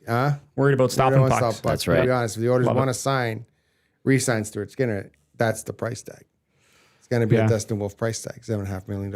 It might be. Well, I think this year will obviously dictate a lot of that. Yeah. I mean, you talk to the guys around here, a lot of people think that he's not going to be back next year regardless. Well, both their goalies are unrestricted free. You can't go into the next year without a goalie. Yeah. Right? No, really? And they don't have a goalie. They don't have anyone. Tommy. They don't have Tommy's anyone. gonna get the pads on. Unless they go out and get somebody. But what are you going to get? What are they paying Skinner and Pickard right now? $4 million? It's like 3.6 or something, or less than that. It's very reasonable. Yeah. If you go out and get another goaltender, let's call it 3.6 million for one goaltender. Mm-hmm. Is that going to be better than the combination of Skinner and Pickard? And that's without having to subtract from your current roster. Right. Yeah. Right? Probably not. Exactly. Considering what and you was just went to game 7 and game 6 of the Cup final. Yeah. With those two guys basically splitting time. Yeah. Well, we've made those arguments. Yeah, we made those. And he outplayed Ottinger. This year he outplayed Ottinger last year. Yep. Right. So, yeah, we made those arguments before. It's like, no. Not true. What goaltender right now that's a starters can you get for $5-6 million? I don't think there's many, if any, out there. I before the Dustin Wolf deal, I thought the bar for Stu Skinner, where he'd come in for his next contract, was where Aiden Hill came in. I think it's 5.5 per year. And I thought to myself, I'm like, that's kind of reasonable, right? Remember a $6 million goalie was, I think Grubauer got $6 million a year from the Kraken. That blew up in their face. Although, I mean, you could have predicted that because he wasn't really knocking it out of the park. The one really good year in Colorado. Yeah, exactly. Kemper was out there, but I think he didn't want to come to Edmonton, if I'm remembering it correctly. People were hot and horny for Carter Hart, but Chris Johnston completely poured cold water on that, said he doesn't want to go to a Canadian market. No kidding. Those hometown too. Hometown Canadian market. Yeah, I think, and I feel this was something that the fan base wanted to will into existence, and it just never had any legs at all. So I don't know. The free agent market goaltender wise was bad this offseason. I don't know what it's going to be like next offseason, but let's see what these guys can do. Yeah, it's tough. You spend all your money. I remember Kenny Holland didn't like to spend a lot of money on goalies. He'd prefer to spend money on the team in front of him. Yeah. That was always his attitude in Detroit until he went and got Hasek that one year, and then he got Cujo then Hasek. Yeah, so that was kind of his attitude for a little bit, but yeah, to be if there's not a lot of guys out there, there's not a lot of guys available. So, and if they do, you give up on a 27-year-old guy that's just going to get better and better and better. And goalies don't hit their stride until 27, 28, 29, 30. See what happens. And the motivation of a looming contract, right? right? Like that should be something. It should be something. Like how many motivates him. workhorse goaltenders are there in the league that are like legitimate? Like Vasilevsky, Ottinger, Hellebuck, Shesterkin. Like is Sorokin even that right now? Probably not. Ask Oiler fans; they say yes. They like. There's fair. a lot of love for. Sure, Sorokin. if you want to, there's 5 right there. Yeah. And we're debating at this point. UC Saros, you could argue probably. Yep. Yeah. Wolf, I guess, is emerging. So there's 7, and we're trying to figure it out, right? Like there's like 10 Demko might not starters. even be that anymore. No, well, what's his knee gonna do? Exactly. Right. Yeah. Okay. Good things from last night. I like David Tomasek again. Actually, he's a pretty skilled guy. So far, so good. Smart, skilled player. Yeah. Was getting looks on the power play in front of the net with the big boys. Yeah. Yeah, I saw. They had him on the line with Mangiapane last night too. I thought Mangiapane was okay. Yeah. That Leppinen, like I know he is very likely to be in Bakersfield. He's not going to make the team, but he actually looks pretty good. He looks pretty good. Moves well. Seems to be in position. That's Clattenburg. encouraging. I actually liked Regula. Like he's You a like big Regula? boy. Like moves decent for his size. He's right-handed. Like it seems like he's got the smarts. Like he didn't do anything defensively that I was like, oh boy, last night. Yeah. Like which is the biggest thing for a defenseman of that Just sort don't of make a like mistake. ilk is like if you're not insulting defensively, if you're not giving up grade A chances every shift, like if we don't notice you in the D zone, that's probably a good thing. Yeah. Very good point. Right? Yeah. So maybe these guys aren't going to make the team. Very likely they're not, right? But what it could be is an indicator that the shelves aren't as bare as we thought going into the season. Could be. I mean, there's still a lot of training camp and preseason left to go, but there are some encouraging signs. We didn't say anything about Bo Akey either. He played last night. Yeah. No, I think he's paired up with Leppinen, wasn't he? Or was it that Mayala guy? I thought Akey and Regula were that's right. Sorry, my bad. So, no, he looked pretty good. But like I said, it's tough to get a read on. Because for one, teams don't send anybody to come play. Yeah, like it's, they always keep their best players at home, right? So I know they had Eberle, Schwartz. And Shane Wright playing. Yeah, they had Wright. Eberle was playing. Yeah. They had a pretty decent lineup, yeah. Yeah, but like they didn't play Catton last night. True. So the Kraken, I don't know what the Kraken are going to be. A lot of people around the league are just like, we don't know what they're doing. I like some of their young players. Like they've got some good pieces like coming up. Like Jagger Furcus looks to be a guy who score. Like Shane Wright's coming in. Like they've got some defensemen like Ty Nelson, who's like a second rounder, I think, at one point, and Tyson Jugnoth is there too. Like he's taken a while, and like there's some pieces there that I think they might have something. Just you got to see what it. Yeah, and the Pacific is kind of wide open, right? Yeah, I'd get past Vegas and Edmonton, then everything else is. I'm not convinced Los Angeles yet. We'll see what they have, right? So there's a lot of old Oilers on that team. There's a lot of old on Seattle too, a little bit. Eberle, right? Teams, Larson, So yeah, we'll see what happens. But I think that there's competition there in the Pacific, and teams they look at that and go, okay, maybe there's 2 top teams, but then there's chances there to rack up points. I do like Calgary. I have their young guys are good. Yeah, I think they're going to be in the mix. Frost going to have a good year. I think they're going to be a scrappy team. I think they're going to be. They're going to be like last year. Just kept waiting for them to kind of fall off, and then they lose 3 in a row. And goes, okay, this is it. And then they'd come and win 3 in a row. They hung around. I was actually disappointed they didn't make the playoffs last year. They almost they didn't lose their way out of a playoff spot. No, right? Like they were never missed by a point. Well, you look at they tied and St. Louis won by the tiebreaker. Yeah, right. Yeah. So, but you look at the heater St. Louis went on. Exactly. Right. Like they needed. What did they? I can't remember what. It was 15-2 or something like that in this season to get the last playoff. Yeah, exactly. Spot, right. It's like St. Louis doesn't go on that heater, then Calgary's in the playoffs. Jake Neighbors and crew. That's right. Jake Neighbors and crew. And Dylan Holloway and Broberg. Yeah. I'm just saying. A lot of connections there. A lot of connections. You could text us 780-218-9999. Get to the nasty chat as well. We do have a big football game coming up. I know you were talking with Awanik about NFL. Yeah. Were you guys talking about CFL stuff too? We were talking about like the rule changes, and I was just asking like what he thought about the changes. Because you are an NFL guy, right? Yeah. But not CFL. Like a little bit. Like I love like baseball in the summer too. So like baseball is kind of my summer go-to. Yep. Like I'd like going to the Riverhawks too and watching the Blue Jays and that kind of thing. So not a like huge CFL, but I want the league to succeed because that's good for, you know, the country and good for the city and all that stuff. So I hope the changes come out to be positive. I think it's yet to see what it's going to result in. The idea is more scoring, but we'll see. Yeah. As a fan of the NFL and a little bit, quote unquote, CFL, when you heard the news of the changes, would it intrigue you more to watch?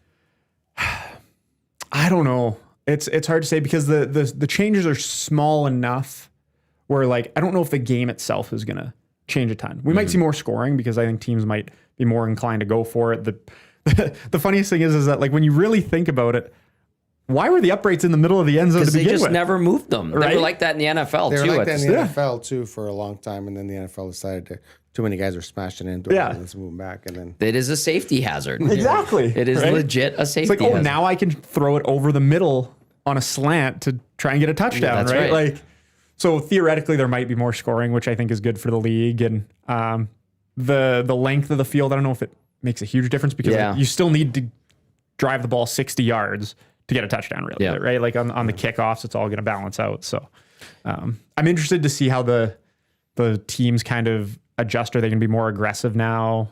That's kind of the big thing. I want to see teams be more aggressive. I want to see more like action as opposed to just like 2-and-out punt. Yeah. Right.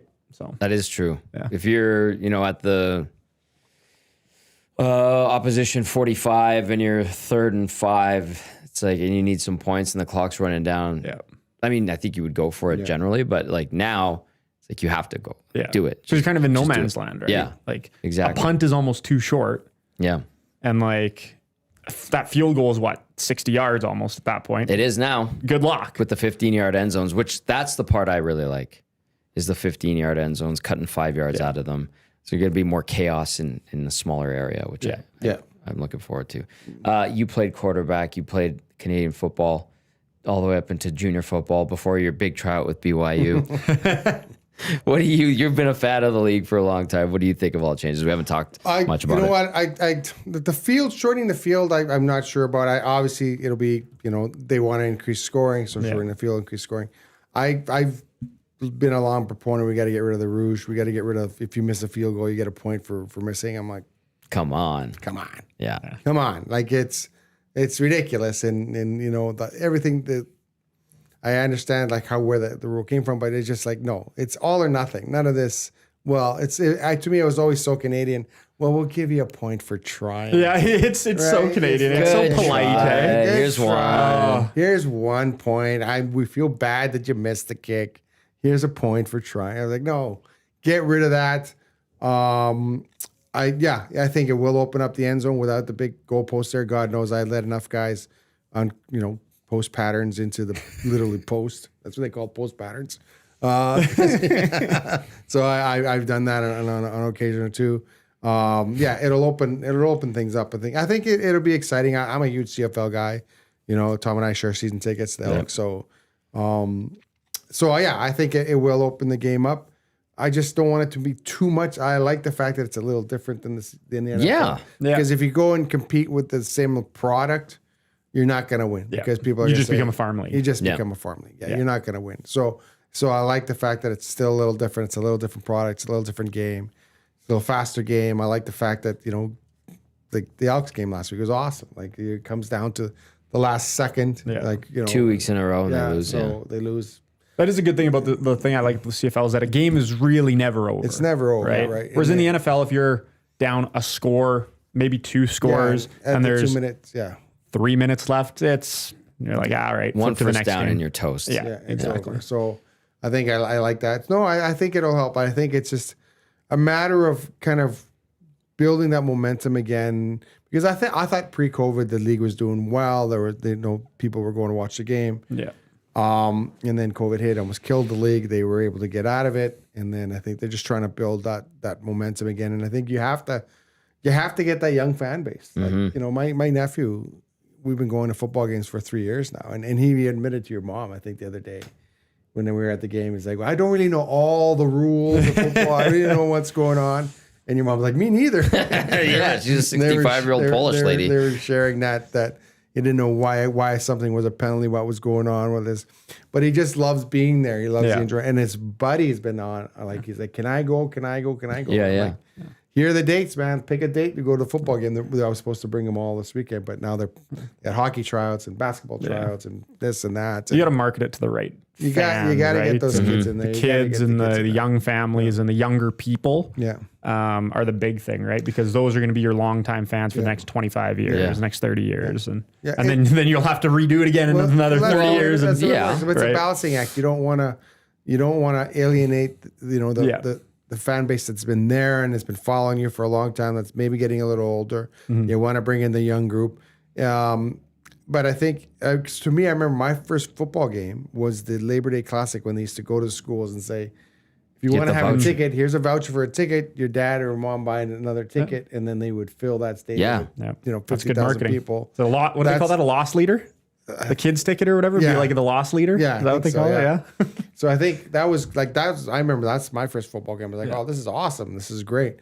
But I do think that, get the younger kids, the college kids, make it you got to make it it's a fun experience to go to the game. It's fun. You're there. You're live. They got to throw footballs in the stands. Saskatchewan's got pill country.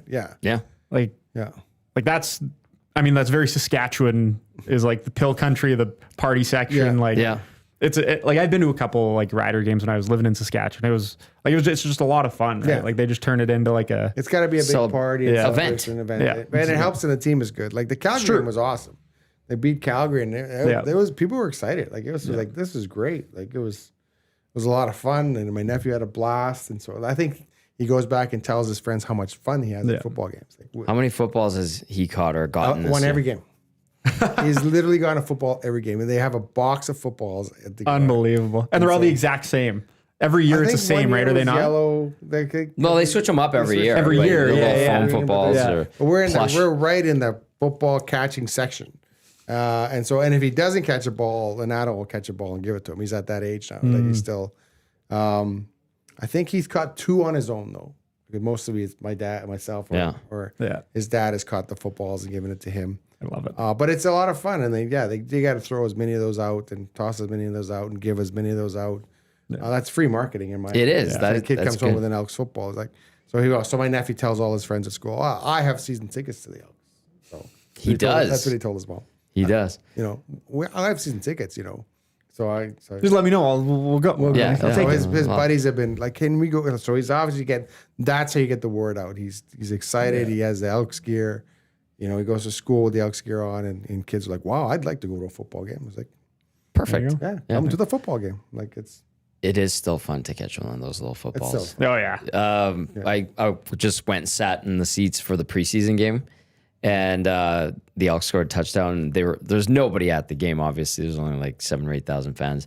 And they're rifling the footballs into the stands. And I just caught one with one hand. I'm like, still got it. Still got it. Throw it to a kid. And then I was like, that felt good. It's like catching a home run ball. Yeah. Well, I think a home run ball would be more rewarding. We were in Denver, speaking of catching a home run ball, when we were in Denver, our first game, we had seats in the outfield. Probably basically just shy of dead center field. And in Denver, it's a deep center field. It's like 415 or something, right? Yep. Someone mashes one and it's coming and it's a section over to us and we see everyone rise up to get it.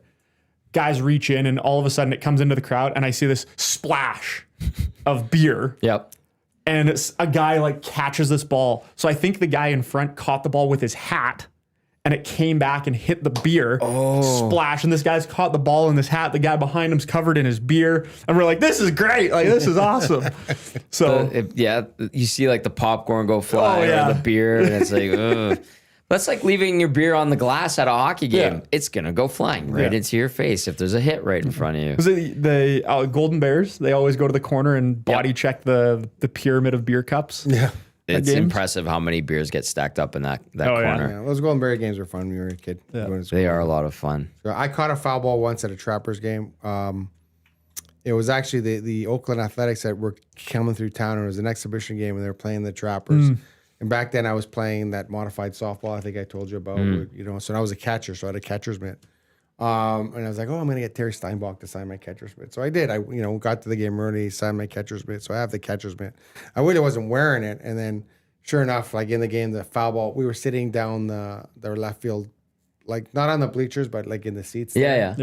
So perfect foul ball there. So foul ball, sure enough, it comes in our section. So everyone's reaching up. And what I did is I had time to put my glove on. Oh. And I stepped back, and then I stepped on the seat. Like and as people were reaching motion, like this, I just went, boom, right above everyone and caught it. Like, I'm like, hey, that's pretty cool. And then, this one guy who was telling his friends, oh, the ball was right in my hands, and this mitt comes out of nowhere.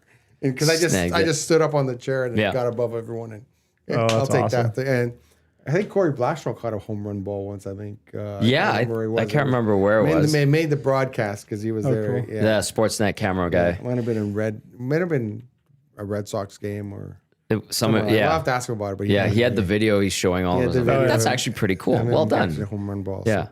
No, it's cool. It's cool. And then, I do remember going to a Blue Jays game. Gene hooked us up with tickets through Rogers, and I remember it was myself, Jack, Mark Ciampa, Stoff came, and Jack was wearing these hideous red pants, like these bright red pants. And he's like, you like these? I'm like, no, those are terrible. Like, why did you buy those? Anyway, he thought it was a good look. So we have these great seats, third baseline, just a few rows up from the Jays dugout. And not only did Stoff want to leave after the second inning, and he had finished his beer and his Swedish berries, but a foul ball did come. So we let Bob leave, whatever. And this foul ball like hits the cement in the stairs, and then it bounces up, and then like Jack ran over, snagged it, and when he caught it, he held it in the air like this, and he walked up the steps, and he was like this, like waving it to everyone. And we're like, dude, that's a foul ball. Oh, you didn't even catch it; it bounced. He's like, you still got to throw it to first. Yeah, so where are we? If you catch a foul ball at a Major League Baseball game, do you give it to a kid? Yes. If there's a kid like close to you, I think so. Yeah, if there's a kid nearby, No, he kept it. He kept it? Yeah. The kid nearby? He gave it to his son. His son was pretty young at the time. So that's fair. Like, if you've got a kid at home, maybe, yeah. Like, for me, I've got 10-year-old brothers. Yeah. So, like, if I had caught one, I probably would have kept it for them, I would think. Yeah. So, you ever hear the Bill Berg talk about... But if there's like a kid like right behind me, then like, and like the camera's on you, right? Like you may have to just kind of like, and that could be that like lady fighting for that ball. You see that? Oh. She was the worst. It was the Phillies Karen or whatever in Tampa. Yeah, awful. And she just takes the ball away from the kid. It's like, she goes, Well, she went to the dad. The dad right up to his face. To the son. You stole it from me. Oh, that's my ball.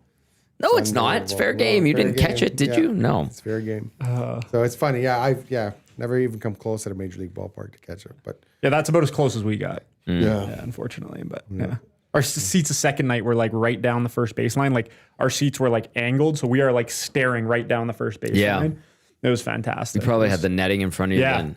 It's good that they did that. You see like the sunset kind of in left field. Yeah. That's cool. Unbelievable. Yeah. And the Rockies won both games that we were there. Oh. Really? We were like, are you kidding? And did they walk it off on Saturday? They might have walked it off on Saturday, I think. Yeah, that's a bad baseball team. That is a bad baseball team. So, very good. I'm talking about the Jays getting screwed by the umpires. Well, go for it. I'll just say, I know the other day I replayed that thing, like that. The Springer one? The Springer one, the ball on the third base line, and I'm looking at it.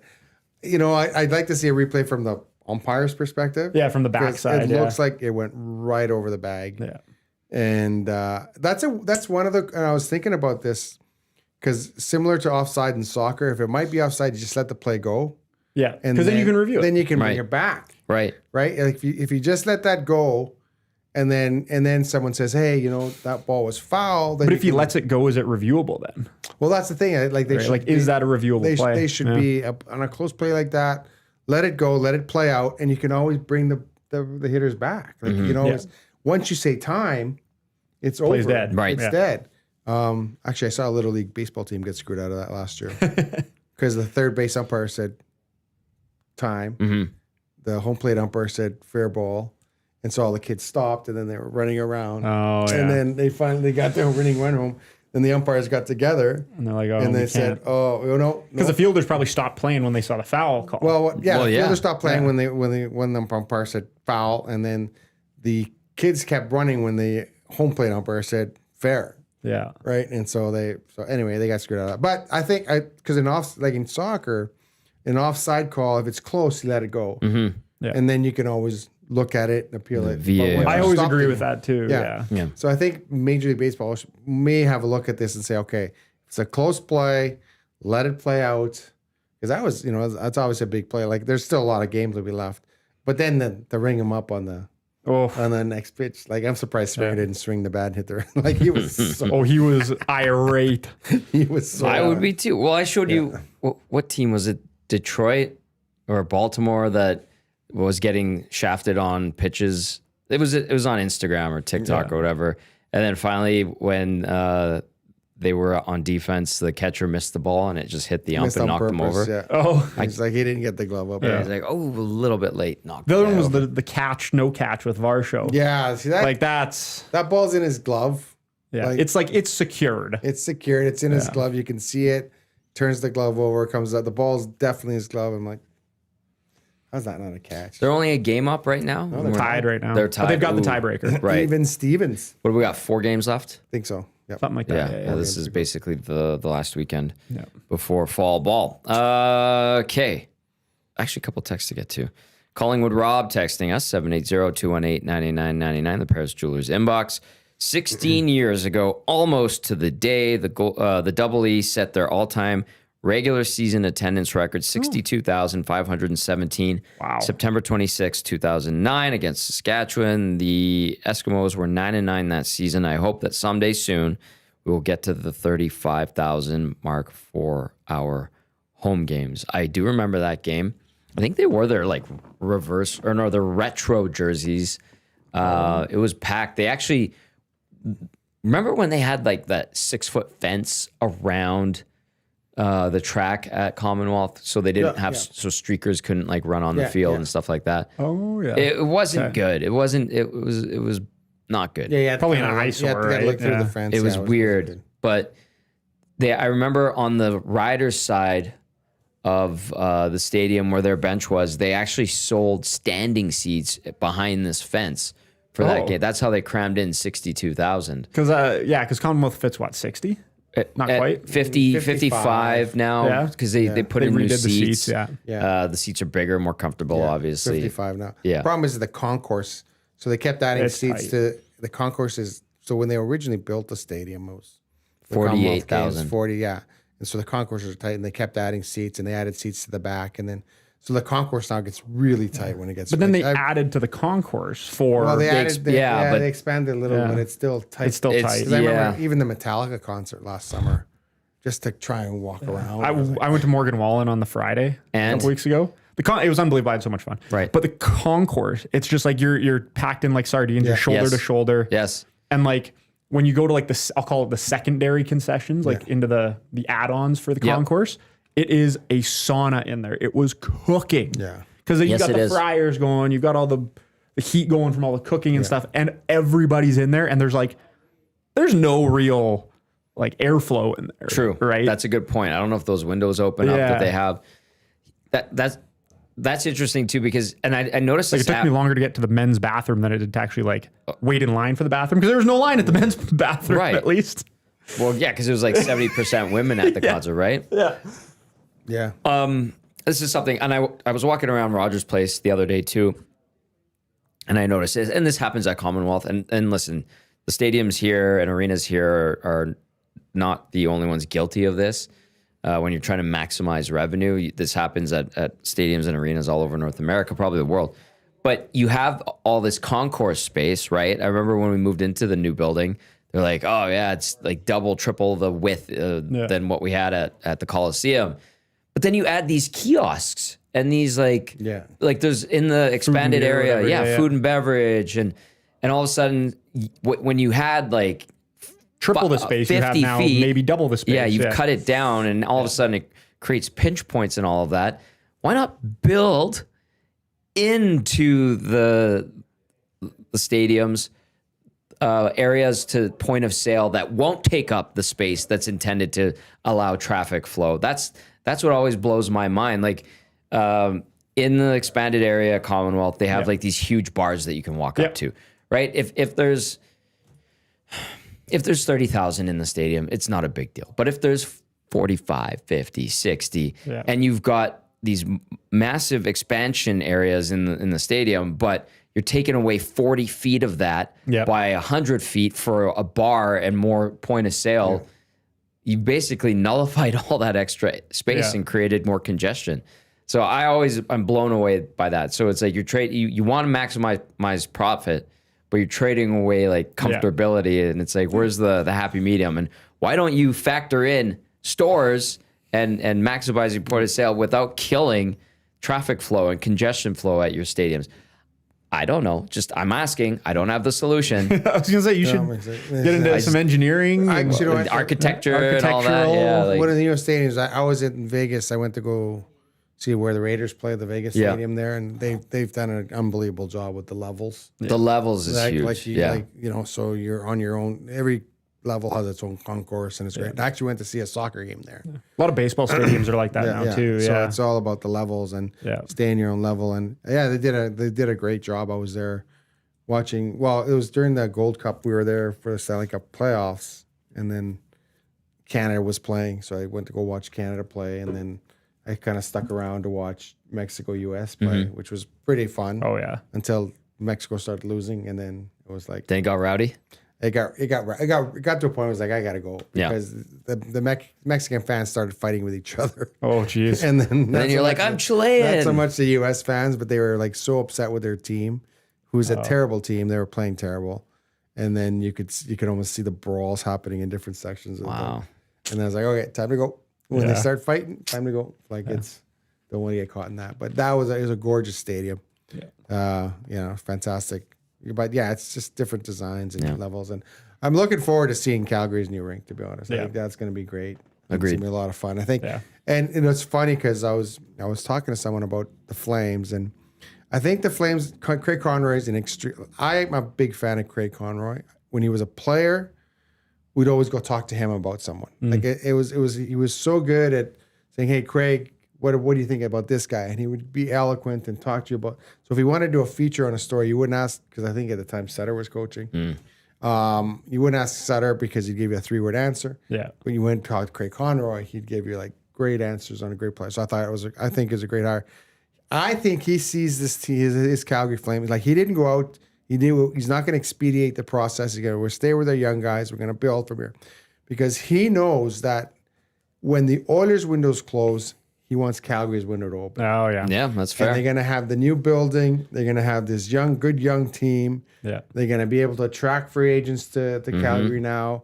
Because like now you bring a free agent Calgary, you have the second oldest building, or maybe the oldest building now. It's the second. Madison Square Garden was built in the 60s, but they pumped $1 billion into it. The oldest building in the league. So now you're going to be able to attract some free agents, with this new building. You're going to have a good young team. And I just think that, just talking to Craig Conroy, and I see more Calgary games now than I ever did before. You are the Western Canadian correspondent for NHL.com. Yes, you're supposed to watch Calgary. I'm supposed to watch Calgary. Yeah. But the thing is I really like what they're doing there, in the sense that they're going to have a really good young team, kind of like Edmonton did in 2017. They're going to have a really competitive team in a brand new building. Yep. And the Oilers did that. They just couldn't maintain that momentum. That is certainly true. So it's going to be interesting. All right. I got a couple of texts here. Matt, I think this one's for you. Oh, okay. It says, did you try the Denver dog? Hot dog covered in green chicken chili.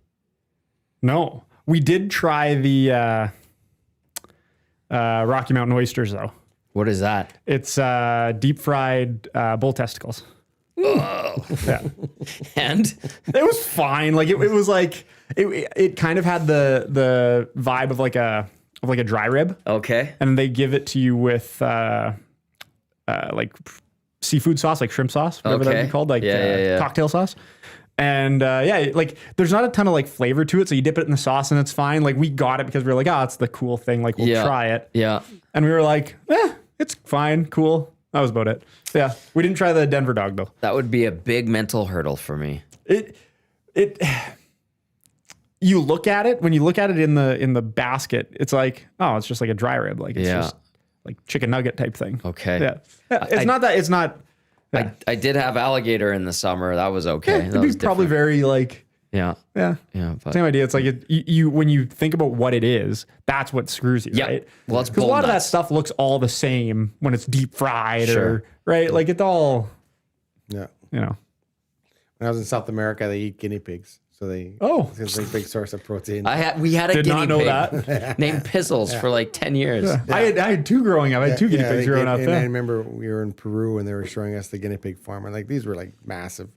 And then they said, "Would you like to try?" And I was like, "If you're gonna serve me guinea pig, just don't tell me what it is. Yeah. I'll eat it, but I just don't want to know. Yeah. I was like, because these are pets for us back home. It's like eating your They're dog. cute little things. And they The guy's squeak like, and eating stuff. dog. Yeah, we served your dog yesterday, so you're good. Oh, I'm kidding. jeez. But South I just America, said, man. It's like, please, if you're gonna serve me guinea pig, I don't want to know.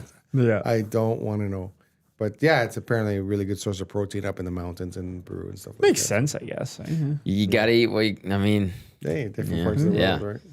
that's true. Okay, this one. Here's a good text comes in. It says, my kids are both out of high school now. Also mentioned that football definitely is a thing once they get into grade 10. There's lots of crowds, school support, so on. So now that they're all hooked on all football, one thing they said was that nobody wears a CFL jersey, tracksuit, hoodie, and at school, you won't see 5 CFL shirts or hoodies in the entire school, but they'll be at my house watching NFL games, getting into NFL fantasy leagues, and so on. I bet Everybody's got a jersey, right? Yeah, and for right. the NFL, yeah. I bet if I asked a bunch of them that actually played high school football or are currently playing in some capacity, they have zero interest in going at all or consider even playing CFL fantasy. Well, you got to start somewhere. And that's a good point. And actually, I think Joaquin was talking about this on EST Afternoons yesterday or the day before. Why don't we see from the league billboards? Yeah. CFL ones. It's one thing to let the member teams like the Elks put their own advertising up, which they do. Yeah. And that's great. But why don't we see league ones? Why don't we see CFL commercials pop up on a TikTok ad or Instagram ad? You know, why aren't we seeing that on YouTube ads? Like that's something. I see Yeah, they NFL got- Canada ads all the They time. got to promote the league better. Remember, I don't know if you guys remember when they had that big marketing campaign where like CFL, our balls are bigger. Yeah, that was like in the 90s. Back in the 90s. Things like they have to promote the league. They have to promote, and you're right. Like Be on people's mind. yeah. Get in there. Get in there. And like I said, when we were in high school, when we were in college, you know, we used to love going to the games because it was just you're selling the atmosphere of being at a game and being there and having fun. And I'm also a proponent of no one wants to be outside in November. Like let's move the season where it ends in the first week of November as opposed to the third. Like I think that's something that they're aiming to Like do. late October kind of Yeah. like you can't be out there minus 20. Like how many times have we put our Halloween costumes on and had to put a parka over top of it, or right? Like good point. There's snow. Like you're thinking, the CFL should be first week of November should be over. Now the issue I have sometimes is the high school season is going into late November. Yeah. And I know, when I was in high school, I was playing games minus 15, minus 16, and like that becomes a health hazard. Like it becomes dangerous. I remember our fingers would freeze, our ears, everything would be frozen, and you know, I'm a proponent. Like let's start the high school season earlier if we can, and the kids should not be playing outside football in late November. Right. Like it should not be happening. Like, and I think that's something the CFL's got to look at. Why can't you move the season up earlier? Why can't you? Do it. Like, what are you You're competing against NHL playoffs, I guess. Sure, but like you're also competing against the NHL at this point in the year, anyway. Yeah. So You have your sweet spot when the NFL hasn't started yet. Yeah, Hockey's like June, done. July. Baseball's going, but baseball's kind of like in the middle of everything, right? and nobody's really dialed into baseball unless you're a hardcore, especially in Canada. Like sure in Toronto, whatever. But let's be honest, people in Canada only like the Jays when they're winning. Right? Well, Otherwise, they're I background suffer noise. through the tough years, but Yeah, but you're a sports nerd. that's true. We're sports geeks. We Yeah, we dial are. in. Yeah. But I'm worried about the casual prospects observer- and who our 10th ranked prospect Yeah, exactly. is, right? Yeah. You know what's going on in Double A right now. Yeah. I have one of my really, really good friends lives out in Kamloops now. We work together in Saskatchewan, and he's a huge Blue Jays fan. So every time I'm like unsure, want to like kind of get a vibe on like something that's going on in the lower ranks, I ask him, I was like, what do we think of this guy? Like, Aaron, what do we think of him? Like, is he good? Is he going to be a thing? And he's like, well, he's got this, like his stuff might be this, or, you know, he can swing the bat. Like, and that's all I need. And I love it. Yeah. So yeah, like I have a friend like that who's even more of a nerd in that sense. I respect that. It's awesome. Yeah. The deep dive. Yeah. All right. We got a couple of texts that we got to get to over under, brought to you by Play Alberta. Corky. Great name. Says, Derek, I'm just catching up on the Hangout. I've lived in Denver since 99. It was always known as the safest big city, but that all seemed to change around 2010 when recreational cannabis was legalized here. It hit fever pitch during COVID, like many other big cities. No one wants to be a cop anymore. Law enforcement seems to only respond if shots fired. We lived in a nice, safe neighborhood right near Cherry Creek, but it weighs on us every day. Interesting. So shout out to Corky, who lives in Denver and gives us a little bit of a scoop on that. Mike, the Michigan fan, says, is DVD playing in the EST golf tourney next year? If so, how do I request him to be on my team again? I want Mike on my team. This guy drives the ball 350 yards. It's awesome. Okay, so there's a mutual kinship there. I want to be on Mike's team. Okay. I mean, it's up to Awanik. I'm on Mike's team. There's a very good chance Derek will be back next year. It was awesome. Mike. He was so, oh my God. It was like we would like, I'll hit and then I'll stand behind him and watch him just pile. I'm a vibes guy when it comes to those scramble tournaments. I'm not the best golfer. I get a couple shots. Actually, who's crushing the ball was Noah, though. Noah Siegel, Oilers video coach. Great golfer. We had a lot of fun. That was awesome. So, yeah, Tom and I, Noah and Eric. And Eric, the video coaches, the Oilers were on the same team. Good dudes. Wow. Really we would drive and we'd get good drives. I'm like, oh, look at that. I can hit that 280. That's awesome. And then Noah would step up. And he's not the biggest guy, but he pounded like 310. He's like, that one was 320. I'm like, how do you do it? He's like, I don't know. He just would wind up and pound. But his club head speed on the way down was just like so fast. I'm like, he just has that rhythm, and I'm like, that is super impressive. But watching Mike, just you should charge admission to watch Mike drive the ball. I think Mike's out at Highlands. That's his course. Yeah, unbelievable. Yeah, like, so I'd be like, we'd be on a hole, and then I remember we were on a hole, and Hernan was driving by. And I was like, come here, watch this guy hit the ball. And it was come and see the big ball whacker guy. The big ball whacker guy. And it was right down the pipe. And I was like, oh my God, that's awesome. So I was funny because I got better at golf this year. I'm not good. You have gotten better. You've invested in time and effort and money into your game. And trying to get better. Yes. And trying to get better. So it's a lot more fun when the ball does go down the middle. Yeah, exactly. When you can find your ball relatively easy. Chasing it all over. Yeah. Well, what I did, though, I was thinking, so we at the Oilers golf tournament, they always gave us a sleeve of Oilers balls. Oh, yeah. So everyone's using the Oilers balls. So I was like, I'm going to put my name on these balls. And I was like, and when I did shank one in the woods, they're like, hey, Dirk, I found your ball. Hey, Dirk. I got one back from Titch and I got one back from Jack. I think I only played like 10 holes, and we had the Estes that night, so I had to leave early. And I remember at one point later when I was about to leave, you're like, oh, man, I'm out of the Oiler balls that we got. And I was like, of course you are. You're hitting them all over. I was spraying it a little bit. Yeah. But I did have some good drives and some good shots. You did. So... yes, Mike, there's a good chance we can make that happen. Yeah. He's on my team. Did you see how excited he got when He was so excited. I believe it. I believe it. You're signing him to a lifetime contract for the tournament. Yeah, I want Mike the Michigan fan. I'm on Mike's team. Yeah, there you go. I'll be better next year.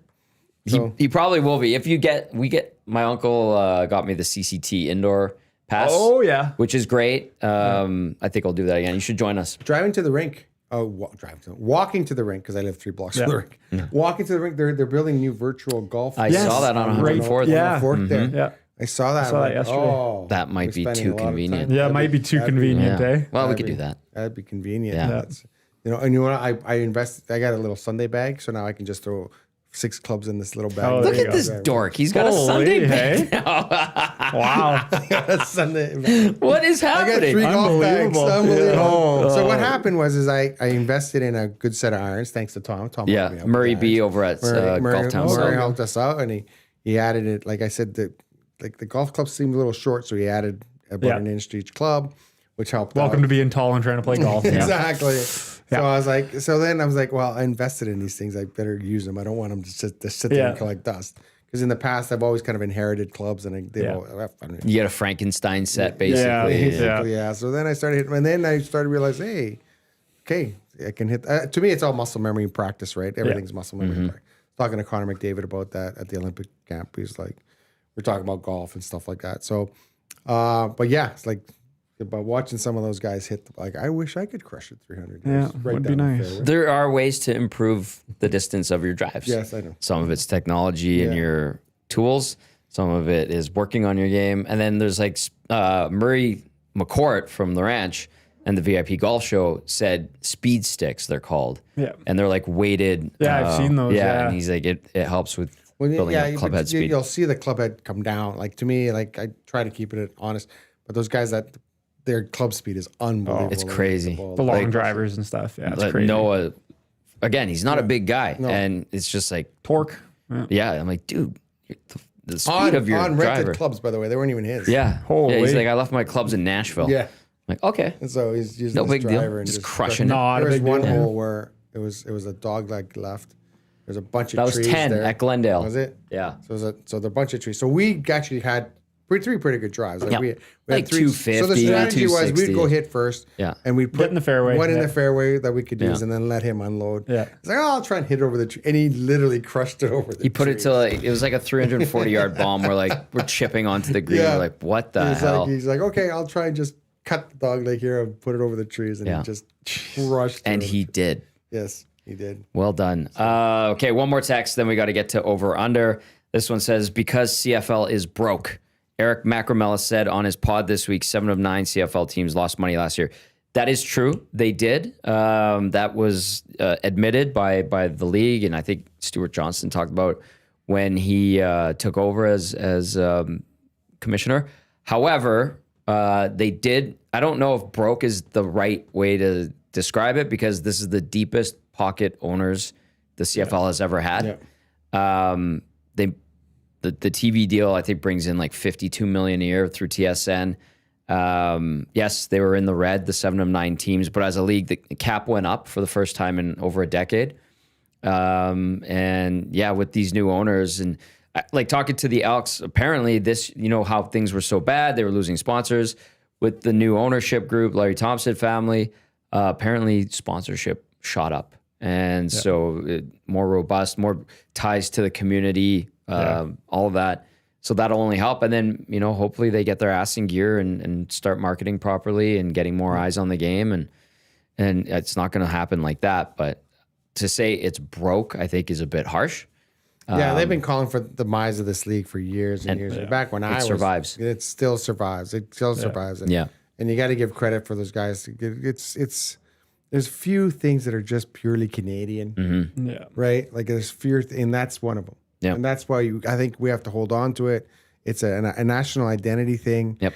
I grew up loving the game. You grew up loving the game. Hopefully my nephew's going to grow up loving the game. Yeah. Maybe one day we can bring 4 or 5 of his friends. Hey, this is awesome. It's so much fun, right? So yeah, it's just maybe when they're going to university, that's what they'll want to do, kind of on a night out, right? Yeah, that's what they should do. Like college night or whatever. Yeah, and they had College Corner for a long time. Yeah, we talked about it. College Corner was great. Like all these kids come down and they have a lot of fun. So it's the tailgate's fun. Tailgate's awesome. Great vibe. Yeah, tailgate's a lot of fun. So good vibes and stuff like that. So no, there's good vibe. Like the only objection I have is, you want to do that in the summer. It's a lot of fun. And in the fall, it's a lot of fun. But November, not so much fun. Yep. It's a little cold. Yeah, it's a little chilly. Speaking of one other thing, TV numbers are up, by the way. Yeah. There you go. Which is good. That's good. Yeah. That's a good thing. All right, let's get to Hangout headline, or not Hangout headlines. Let's get to Over Under, brought to you by Play Alberta, presenting sponsor of Edmonton Sports Talk. Throw a little sprinkle on the Thursday nighter tonight. You can go catch Lieutenant Eric at Selly's Sports Bar and Lounge at the Century Casino. If you are sprinkling a little bit of money on some games, use your game sense. Yeah. And it's been set your lineups. I always set your lineups. I got kicked out of my fantasy leagues because I would forget to set my lineups. I always remember first when I wake up and I'm having my morning coffee, I'm checking. Oh yeah, that's smart. But I was never big in a fan. But anyway, those fantasy football, set your lineups. Okay. Because the people get mad at you if you don't. That is true. I knew we get kicked out of the league. Yeah, we've had guys kicked out for that. Yeah. We've got Derek Van Diest for HL.com. We've got Mat Barrett, voice of the Edmonton Oil Kings. The Oil Kings, a 5-game road trip. They'll go to Calgary, come back before heading off to Saskatchewan and Manitoba. You get the Hitmen, the Pats, the Warriors, the Wheat Kings, and you wrap things up October 8th against the Tigers in Medicine Hat. Over under 3.5 wins on this roadie. Over. Yeah. I like it. I'll go with the over too. Yeah. 2-0 to start the year, 4-2 win against Red Deer. In Red Deer, and then a 4-1 win last Saturday at home to kick off the home schedule. And then, you get this early season 5 game. You're getting the drafted guys back, you said? Yeah. They're slowly coming back now. Yetko and Fiddler are back. Curran's back. Yeah. So some big names, right? Like Max Curran led the Tri-City Americans in scoring last year. Obviously, the 3 Czechs now, the checkmates, I guess you could call them. Hello. So they increased the number of Europeans? Yeah. Every team can have 3 now. Okay. So 3 Czech players now. Bunch of CZACs, huh? Yeah, they're awesome. Max's English is phenomenal. Adam's English is great too. Yeah. Miro's working on it. He's working so hard on it, and we're working on it with him. He's awesome. So, but yeah, Max is one of his parents. I don't want to get it wrong. One of his parents is Irish. His other parent is Czech. So wow. Okay. Yeah. That's interesting. That is interesting. Guy Flaming still working home games with you? Excellent. Pipeline Show. He carries a broadcast for us. Oh, I mean, hey. Pipeline Show's in season, I think, 21 this year, and you can catch it on Edmonton Sports Talk. It will be after Hello Hockey, which debuts season 4 this Saturday, 10 to noon, right here on EST. Matt, this has been great. Good to have you in our new studios. Good to have you back. Always love it. Always love it, man. This is great. Yeah. DVD, always a pleasure. You and Mike, the Michigan fan, will likely be golfing together at the EST Golf Classic next year. I vow to Mike every time I want to. Yes, I want to be on his team. I have not seen you this excited about something in a long time. You're very adamant. Like you should see him hit the ball. Really wants to win that tournament. Really wants it. I don't know how much win because I'll be on the team, so probably not. But the fact that it was so fun watching him play. It was so fun watching him just wound up and crush. Yeah. I didn't think golf balls could go that far. It's okay. It's a funny thing. First hole we were on, it was a 300 and some yard hole. Yeah. And what course was this at again? The Ranch. The Ranch. Okay. Yeah. I can picture it. I can't remember what hole we started on. And so we all hit, and then he's like, they're on the green. I'm gonna wait. They're on the green. This almost. Oh yeah. There's a few of those you can. And then he's like, sure enough, he gets up and he belts it. And it's like, and then that's when who was I playing with? Our eyes just went like this. Holy cow. Yeah. Because there is one, so if you go 1, 2, 3 is the par 3, 4 is kind of like the shorter sort of like uphill dog leg, not a dog leg, but a little bit of a left. If you catch it over the bunker, you could get there. You put it there. I've put it close, and I'm not the biggest hitter or biggest guy, but it's like you catch one good, and you're like, that's close. So he was waiting for them to get off, and I'm like, wow. And I was thinking, wow, no way. There's no a way couple of gets those there. on that course. It's very impressive. I guess 9 is a really short par 4 impressive. too. Yep. Yeah. Maybe that was true. I can't remember. It was awesome. It was impressive. So yeah, it was like the funnest golf round I've ever had. Fine. Not that the one round with you wasn't good, but that was I'm not insulted whatsoever, but I appreciate that. Thank you. Thank you guys for coming in today. Great show. Lots of fun. We'll be doing it again very soon. When you get back from the road trip, we'll have you back. DVD's are regular. Absolutely. Always excellent. Thanks for waking me up on my day off. You had a great time. Yeah, we had a great time. You got free golf passes. No, you got me out of bed. There you I go. would have still been sleeping. Not sleeping per se, but I would have. Okay, we're off and running here on EST. Coming up next, it is the Lock Shop.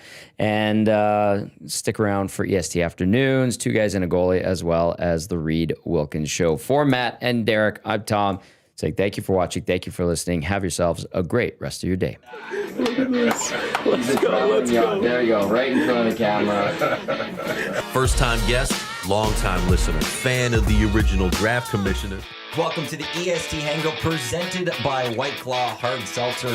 The difference is clear. Matt Awanek, Tom Gazzola with here. Joining us today,